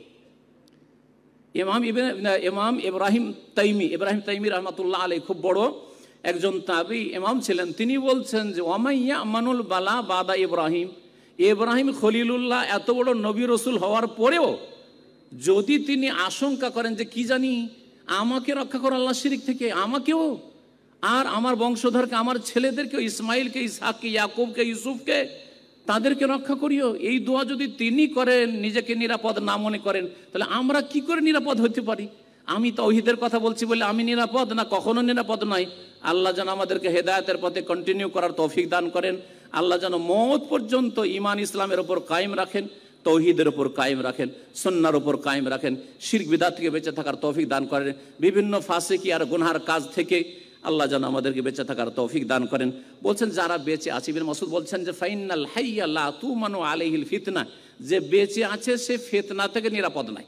কখন যে কোন ফিতনায় পড়ে, সহিহ আকীদার কথা বলতে বলতে গিয়ে জঙ্গি হয়ে গেল, সহি আকিদার কথা বলতে বলতে, দু চারটা কথা বলতে বলতে আর এক গর্তে থেকে বিদাতের গর্তে পড়ে গেল। তার কাছে তৌহিদ টার্গেট না হয়ে, তৌহিদুল উলুহিয়া, তৌহিদুল ইবাদা লক্ষ্য উদ্দেশ্য না হয়ে, তার কাছে না আমার কাছে এখন ক্ষমতা আসতে হবে, না হলে সংশোধন হবে না, এইটাই টার্গেট হয়ে গেল। জি হ্যাঁ, এইভাবে এক ফিতনা থেকে হয়তো কিছুটা উদ্ধার হয়ে এসছে, আর এক ফিতনায় গিয়ে লিপ্ত হয়ে গেল। যারা বেঁচে আছে তারা কখনো ফিতনা থেকে নিরাপদ নয়। উলাইক আসহাব মুহাম্মাদিন সাল্লাল্লাহু আলাইহি সাল্লাম, তারাই হচ্ছেন মুহাম্মদ সাল্লাল্লাহু আলাইহি সাল্লামের সাথী সঙ্গীগণ, সাহাবী। কানু আফজাল হাযিহিল উম্মাহ, ইবনে মাসউদ রাদিয়াল্লাহু তাআলা বলছেন তারা এই উম্মতের সবচেয়ে শ্রেষ্ঠ। আফজাল হাযিহিল উম্মাহ, এই উম্মতের সবচেয়ে শ্রেষ্ঠ হচ্ছেন সাহাবায়ে কেরাম, মুহাজিরিন, আনসার। আবার রাহা কুলুবান, তাদের অন্তর অত্যন্ত নেক, সৎ। ওয়া আমাকুহা ইলমান, তাদের ইলমের গভীরতা অনেক বেশি। এখন মনে করছেন যে অমুক অমুক ইমাম এত বড় ইমাম, অমুক এত বড় আলেম, আর একজন সাধারণ সাহাবী বড় বড় ইমামের চাইতে বড় মর্যাদা রাখে। মনে রাখবেন, আমাকুহা ইলমান, তাদের ইলমের গভীরতা অনেক বেশি। ওয়া আকাল্লুহা তাকাল্লুফান, তাদের লৌকিকতা একেবারেই ছিলই না। ইখতারাহুমুল্লাহু লিসুহবাতি নবিয়্যিহি সাল্লাল্লাহু আলাইহি সাল্লাম, নবী সাল্লাল্লাহু আলাইহি সাল্লামের সাথী সঙ্গী করে আল্লাহ তাদেরকে বাছাই করেছেন। ওয়ালে ইকামাতে দ্বীনিহি, আল্লাহর দ্বীনকে প্রতিষ্ঠিত করার জন্য সাহাবায়ে কেরামদেরকে আল্লাহ নির্বাচিত করেছেন। ফাআরিফু লাহুম ফাদলাহুম, তাদের ফজিলত মর্যাদা তোমরা জানো, চেনো। ওয়াত্তাবিউ আলা আসারিহিম, এবং তাদের অনুসরণ করো, পদাঙ্কের অনুসরণ করো। ওয়াতামাসসাকু বিমাস্তাতাতুম মিন আখলাকিহিম ওয়া সিয়ারিহিম, এবং তাদের আখলাক, চরিত্র, জীবনী যথাসাধ্য তোমরা যথাসাধ্য আঁকড়ে ধরো।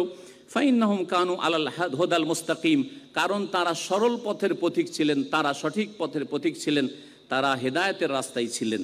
এ হচ্ছে ইবনে মাসউদ রাদিয়াল্লাহু তাআলার উক্তি সাহাবায়ে কেরামদের সম্পর্কে।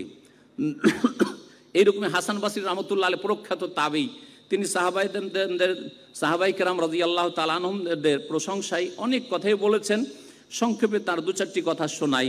বলছেন, কিছু লোকেরা হাসান বসরি রাহমাতুল্লাহ আলাইহিকে জিজ্ঞেস করলো, আখবিরনা আন সিফাতি আসহাবে রাসূলিল্লাহ সাল্লাল্লাহু আলাইহি ওয়াসাল্লাম, আমাদেরকে রাসূলুল্লাহ সাল্লাল্লাহু আলাইহি ওয়াসাল্লামের সাহাবায়ে কেরামদের সম্পর্কে আপনি কিছু বলেন, তাদের গুণাগুণ, হ্যাঁ, তাদের বৈশিষ্ট্য, তাদের ফজিলত সম্পর্কে। কালাফা বাকা, হাসান বসরি তাবেঈ অনেক সাহাবীকে দেখেছেন, সাহাবীদের কিছু ফজিলত বর্ণনা করেন এবং তাদের আমল, আকীদা, আখলাকের কথা বর্ণনা করেন। কালাফা বাকা, তারপরে হাসান বসরি রাহমাতুল্লাহ আলাইহি কান্না করতে শুরু করলেন। এই কথা প্রশ্ন শুনেই কাঁদতে শুরু করলেন।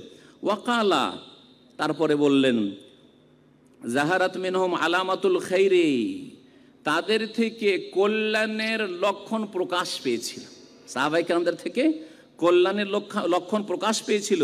ওয়াসসিমাউ ওয়াসসামতু ওয়াল হাদিয়ু ওয়াসসিদকু ওয়া খুশুনাতু মালাবিসিহিম বিল ইকতিসাদি ওয়া মামশাহুম বিতাওয়াদু, বলছেন যে তাদের চরিত্র, তাদের চলাফেরা, তাদের আদর্শ, তাদের সততা এবং তাদের পোশাক, সাদাসিধা পোশাক পরিচ্ছদ, এমন নয় যে তার ক্ষেত্রে কোনো লৌকিকতা ছিল, ভালো ভালো পোশাক হইতে হবে, দামি দামি পোশাক হইতে হবে, কম্পিটিশন প্রতিযোগিতা চলতে হবে, গাড়ির ক্ষেত্রে, বাড়ির ক্ষেত্রে, পোশাকের ক্ষেত্রে, মোবাইলের ক্ষেত্রে কম্পিটিশন চলছে, লেটেস্ট মোবাইল ও নিয়েছে আমি নেব না, সাদাসিধা তাদের পোশাক হইতো। বলছেন তারপরে খাওয়া দাওয়ার ক্ষেত্রেও সেই রকমই তাদের মধ্যম পন্থা হইতো। ও মামশাহমি তাওয়াজু, রাস্তায় চলাফেরা করতেন বড়ই নমনীয় হয়ে, বিনয়ী হয়ে। ও মানতিকুহুম বিল আমালে, তাদের কথা হইতো আমল অনুযায়ী, যেটা বলতেন সেটা আগে করতেন তারা। ও মাতআমুহুম ওয়া মাশরাবু বিত-তাইয়্যিবি মিনার রিজক, এবং তাদের পানাহার হইতো হালাল রিজিকের। ও খুযুউহুম বিত-তাআতি লিরাব্বিহিম তাআলা, এবং রবের তারা অনুগত ছিলেন। ওয়াস্তিফাদাতুহুম লিল হাক্কি ফিমা আহাব্বু ওয়া কারিহু, এবং তারা সত্য থেকে লাভবান হইতো, সেটা তাদের অনুকূলে হোক বা মনের উল্টা হোক, প্রতিকূল হোক। অনেক সময় মনের মতো হইলে তো ফতোয়া নিয়ে নেন, কিন্তু মনের উল্টা হইলে ফতোয়া তখন নিতে চান না, তখন আর ওই ফতোয়ার মর্যাদা থাকে না। সাহাবায়ে কেরাম না, মনের পক্ষে যাক আর বিপক্ষে যাক, সব ক্ষেত্রে তারা হকের ক্ষেত্রে অনুগত হয়ে যেতেন এবং হক থেকে উপকৃত হইতেন। ওয়া ইতাহুমুল হাক্কা মিন আনফুসিহিম, এমনকি তারা নিজে যদি কোনো ভুল করে দিয়েছেন কারো ক্ষেত্রে, তাহলে প্রতিশোধের জন্য নিজেকে পেশ করে দিয়েছেন, ভাই আমি ভুল করেছি, প্রতিশোধ নিয়ে নাও, আমি অন্যায় করেছি, তুমি আমার এই ইন্তেকাম প্রতিশোধ নিয়ে নাও, তুমি বদলা নিয়ে নাও, আমি তোমাকে গাল দিয়েছিলাম, তুমি ক্ষমা করে দাও, না আমি আল্লাহর কাছে আমি ক্ষমা পাবো না। নিজে গিয়ে সারেন্ডার করতেন। এই ছিল সাহাবায়ে কেরামদের চরিত্র। হাসান বসরি রহমতুল্লাহ আলাই বলছেন, জামেআত হাওয়াজেরহুম ওয়া নাহেলাত আজসামহুম, তারা খোদাই থেকেছেন এবং তাদের শরীর দুর্বল হয়ে যেত ক্ষুধার তাড়না, নিজে খোদাই থেকে অন্যকে খাওয়াতেন। ওয়াস্তাখাফু বিবাসাখাতিল মখলুকিন ফি রিজাল খালিক, আল্লাহকে সন্তুষ্ট করতে গিয়ে মানুষ অসন্তুষ্ট হবে তাতে পরোয়া করতেন না। আগে মানুষকে রাজি করতে হবে, পরে আল্লাহ না, আগে আল্লাহ রাজি করতে হবে, তারপরে তখন মানুষ রাজি হোক আর নাই হোক। মানুষ রাজি হইল, আর মানুষকে রাজি করে আল্লাহকে নারাজ করব, এই বদচরিত্র তাদের ছিল না। এটা তো আমাদের কথা, আমাদের দুনিয়া আগে ঠিক থাক, আর তারপরে তখন সবাইকে রাজি করার চেষ্টা করি, আর তারপরে পারছি না কি করব, সমাজে বাধ্য, বাপ মারা গেছে, এই খাবার দাবার ভোজগুলি যদি না করি, এই 40 না করি, না বক্সায় যদি খরচ না করি, লোকেরা কি বলবে, আল্লাহ কি বললো ওটা দেখার পরোয়া নেই, রসুল কি বলবেন কিয়ামতের মাঠে হাসরের ময়দানে, শাফাত পাবো কি পাবো না, তার হওজে কাউসারে পানি পাবো কি পাবো না, ওই সব চিন্তা নেই, চিন্তা যে সমাজের লোক কি বলবে। জি হ্যাঁ, বলছেন তারা কেমন ছিলেন হাসান বসরি রহমতুল্লাহ, ওয়ালাম ইউফরিতু ফি গাযাবিন, তারা কখনো রাগান্বিত হইতেন না যে সীমা ছড়িয়ে গেছেন, এমন রেগে যাওয়া যে আর নিজেকে আয়ত্ত রাখতে পারছেন না। ওয়ালাম ইউহিফু ওয়ালাম ইউজাওয়িজু হুকমাল্লাহি তাআলা ফিল কোরআন, আল্লাহর ফয়সালা কখনো অতিক্রম করতেন না। শাগালুল আলসনা বিযিকরে, সবসময় তাদের জবানে জিকির আজকার থাকতো, সবসময় জবানে জিকির আজকার থাকতো, জিকির আজকার, সুন্নতি জিকির আজকার। আজকাল হয় জিকির মানে বেদাতি জিকির, আর সুন্নতি জিকির বললে তখন সাইলেন্ট, আর কিছু করবেন না, এমনটা চলবে না। একটু সহি আকীদা নিয়েছেন তার কোনো জিকির নাই, এটা চলবে না।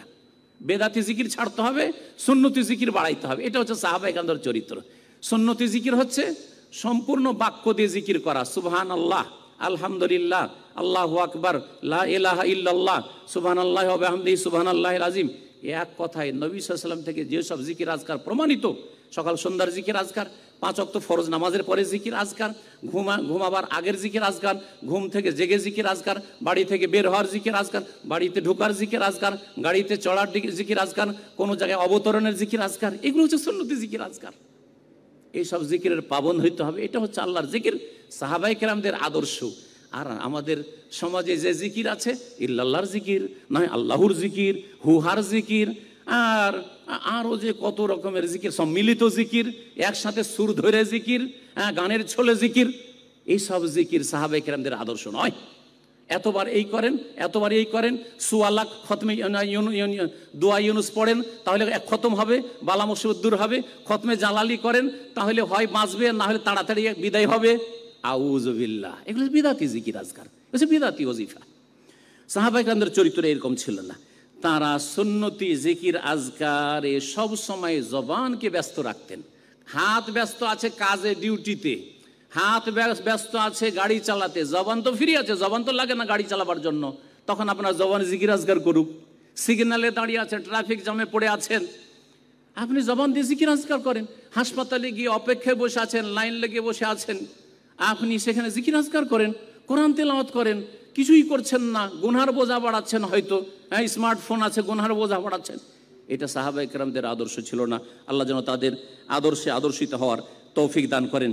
বাজালু দিমাহুম হিনাস্তানসারাহুম, যখন তাদের কাছে আল্লাহ সাহায্য চেয়েছেন, রসুল সাহায্য চেয়েছেন, তখন তারা রক্ত ব্যয় করেছে, শুধু অর্থ ব্যয় করে রক্ত ব্যয় করেছেন। ওবাজালু আমওয়ালাহুম হিনাস্তাকরাজাহুম, যখন আল্লাহ তাদেরকে বলেন মাইয়ুকরিদুল্লাহ কারজান হাসানা, কি আল্লাহকে উত্তম ঋণ দেবে, তখন তারা ধন সম্পদ কোরবানি করে দিয়েছেন। ওয়ালাম ইয়ামনাহুম খাউফুহুম মিনাল মাখলুকিন, কোন সৃষ্টির ভয় তাদেরকে হক প্রতিষ্ঠায় বাধা দেয়নি। হাসনাত আখলাকুহুম, তাদের চরিত্র ছিল উত্তম চরিত্র। ওয়াহানাত মাউনাতুহুম, এবং তাদের খাওয়া দাওয়া খরচ, যে পার্থিব খরচ, সংসার চালাবার খরচ সামান্য হলেই চলতো। ওয়া কাফাহুমুল ইয়াসির মিন দুনিয়াহুম ইলা আখিরাতিহিম, আখিরাতে সুন্দরভাবে সহি সালামত নিরাপদ যাওয়ার জন্য দুনিয়ার অল্প খরচ অল্প রোজগার তাদের জন্য যথেষ্ট হইতো। কিন্তু আমাদের হালাল উপায়ে সংসার চলছে না, হালাল উপায়ে ছেলে মেয়েদেরকে পড়াইতে পারছি না, হালাল উপায় এত ছেলে মেয়ে কি করে মানুষ করব? সুতরাং হারাম উপায় অবলম্বন করলাম, হারাম ব্যবসা চলছে, হারাম রোজগার চলছে, ঘুষ খাচ্ছে। আল্লাহ যেন হেফাজত করে এবং মুসলিমদেরকে নবী করিম সাল্লাল্লাহু আলাইহি ওয়াসাল্লাম সাহাবায়ে কেরামদের আদর্শের দিকে ফিরে আসার তৌফিক দান করেন। হিলিয়াতুল আউলিয়া দ্বিতীয় খণ্ড 150 পৃষ্ঠায় সাহাবায়ে কেরামদের সম্পর্কে হাসান বসরি রহমতুল্লাহ আলাইহির এই সুন্দর কথাগুলি আপনাদের সামনে পেশ করলাম।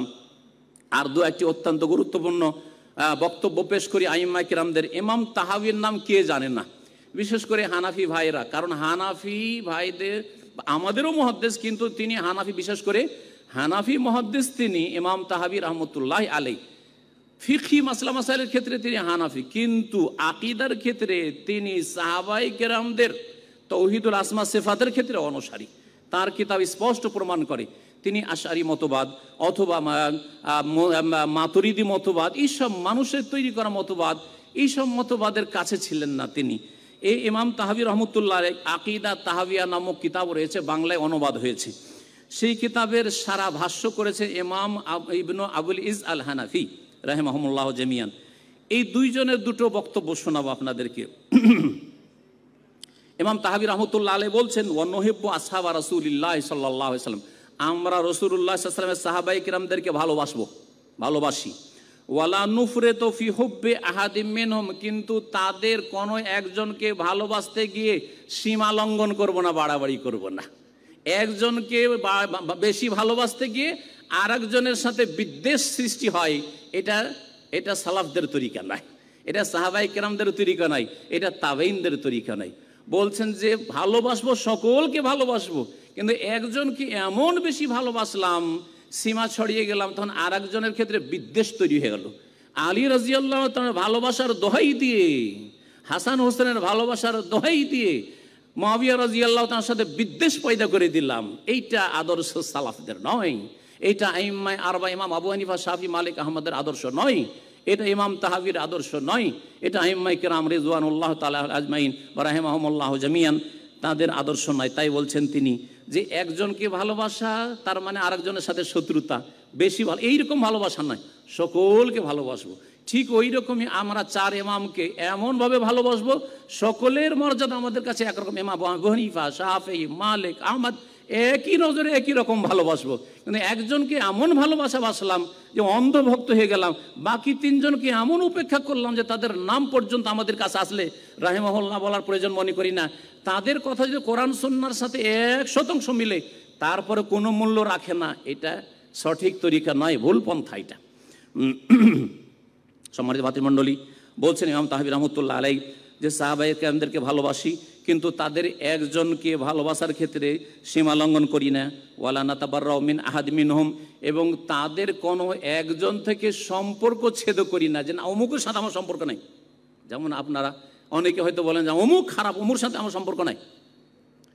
এইরকম কোন সাহাবী সম্পর্কে আমরা আহলে সুন্নাত ওয়াল জামাত কোনো এরকম মন্তব্য করি না, আর অন্তরে এরকম কথা রাখি না যে না ওনার পথটা ঠিক নয়, ওনার সাথে আমাদের এই বিষয়ে সম্পর্ক নাই, এরকম কথা নাই।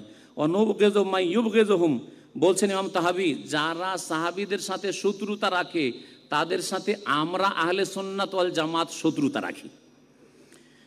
আরো বলছেন ওয়াবে গায়রিল খায়র ইয়াজকুরুহুম, আর যারা সাহাবায়ে কেরামদের কল্যাণ ছাড়া অন্য কোনো ভাষায় আলোচনা করে তাদের সাথে আমরা বিদ্বেষ রাখি, শত্রুতা রাখি। সাহাবায়ে কেরামদের যদি অকল্যাণ কেউ করে তাহলে তাদের সাথে আমরা শত্রুতা রাখি। ওয়ালা নাযকুরুহুম ইল্লা বিখাইরিন, সাহাবায়ে কেরামদের নাম আমরা সর্বদা কল্যাণের সাথে নিই। ওয়া হুব্বুহুম, তারপরে বলছে ওয়া হুব্বুহুম দীনুন ওয়া ঈমানুন ওয়া ইহসানুন, সাহাবায়ে কেরামদের ভালোবাসা হচ্ছে আমাদের দ্বীনে ইসলাম এবং ঈমান এবং ইহসান, নিষ্ঠা, ইখলাস। ওয়া বুগযুহুম কুফরুন ওয়া নিফাকুন ওয়া তুগয়ান, সাহাবায়ে কেরামদের সাথে শত্রুতা বিদ্বেষ হচ্ছে কুফরি, মুনাফিকি এবং সীমা লঙ্ঘন, বাড়াবাড়ি করা। শারহ আকীদা তাহাবিয়া প্রথম খণ্ড 528 পৃষ্ঠা।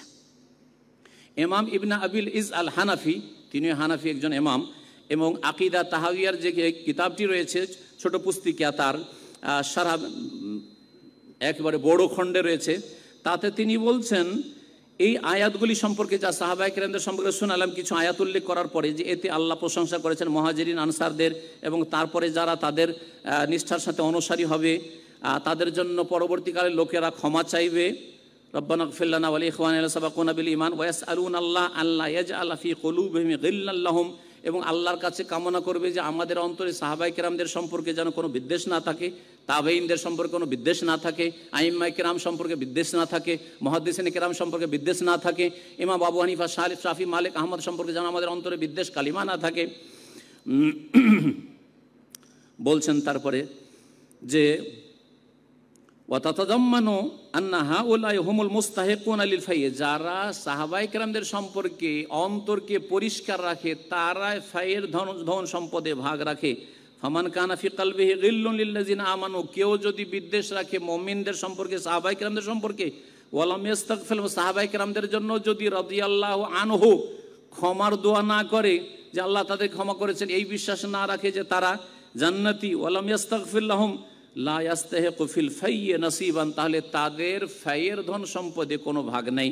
ফাইয়ের ধন সম্পদ জিহাদ ফি সাবিলিল্লাহ গিয়ে যেটা অর্জিত হয়ে আসে, সেটা গনিমত হোক অথবা ফাই হোক, যে বিষয়টি সম্পর্কে তিনি বলতে চেয়েছেন। এইরকমই ইমাম গাজালি রহমতুল্লাহ আলাইহি একটি উক্তি শোনায় আপনাদেরকে। ইমাম গাজালি রহমতুল্লাহ আলাইহি খুব প্রসিদ্ধ ইমাম আমাদের দেশের প্রেক্ষাপটে। তার একটি উক্তি যদি সাহাবায়ে কেরামদের সম্পর্কে শুনি তাহলে আমাদের অনেক কাজ আছে। বলছেন ওয়াতিকাদ আহলি সুন্নাতে তাজকিয়াতু জামিইস সাহাবা, আহলে সুন্নাত ওয়াল জামাতের বিশ্বাস হচ্ছে যে সাহাবায়ে কেরামরা সকলেই নেক লোক ছিলেন, তাদের সার্টিফাই করা, তাজকিয়া, তারা পবিত্র ছিলেন। ওয়াসসানাউ আলাইহিম, এবং তাদের প্রশংসা করা, কামা আসনাল্লাহু সুবহানাহু ওয়া তাআলা ওয়া রাসূলুহু আলাইহিম, যেমন আল্লাহ সুবহানাহু ওয়া তাআলা তাদের প্রশংসা করেছেন এবং রাসূলুল্লাহ সাল্লাল্লাহু আলাইহি ওয়াসাল্লাম সাহাবায়ে কেরামদের প্রশংসা করেছেন। আর তারপরে আপোষে যেসব তাদের ভুল বুঝাবুঝি হয়েছিল, সেই ক্ষেত্রে তাদের ইজতিহাদে কারো ভুল হয়েছে, কেউ ঠিক করেছেন। দুইজন যদি একটা মাসলায় মতবিরোধ করেন তাহলে দুটোই হক নয়। একজন হক পেয়েছেন, তিনি 2 নেকি পাবেন। আরেকজন মুজতাহিদ হকটা পাননি হয়তো, কিন্তু তিনি চেষ্টা করেছেন, ইজতিহাদ করেছেন, যার ফলে 1 নেকি পাবেন। এই ফর্মুলা, এই কায়দা সাহাবায়ে কেরামদের ক্ষেত্রে সর্বপ্রথম ফিট করতে হবে। তারপর আইম্মায়ে কেরামদের ইখতিলাফ এবং মাসলা মাসাইলের বিরোধিতা সম্পর্কে পেশ করতে হবে, কিন্তু আকীদার ক্ষেত্রে নয়।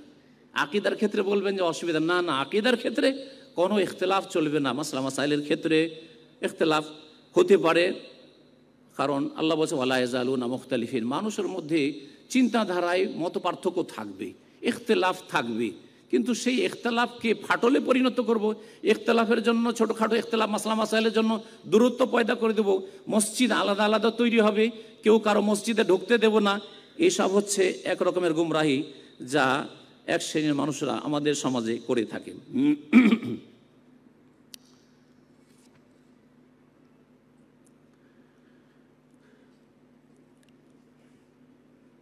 সময় অনেক হয়ে গেছে, সুতরাং আর লম্বা করছি না। 8:30 পৌনে 9টার মধ্যে শেষ করার আমার ইচ্ছা ছিল, কিন্তু কখন ঘড়ি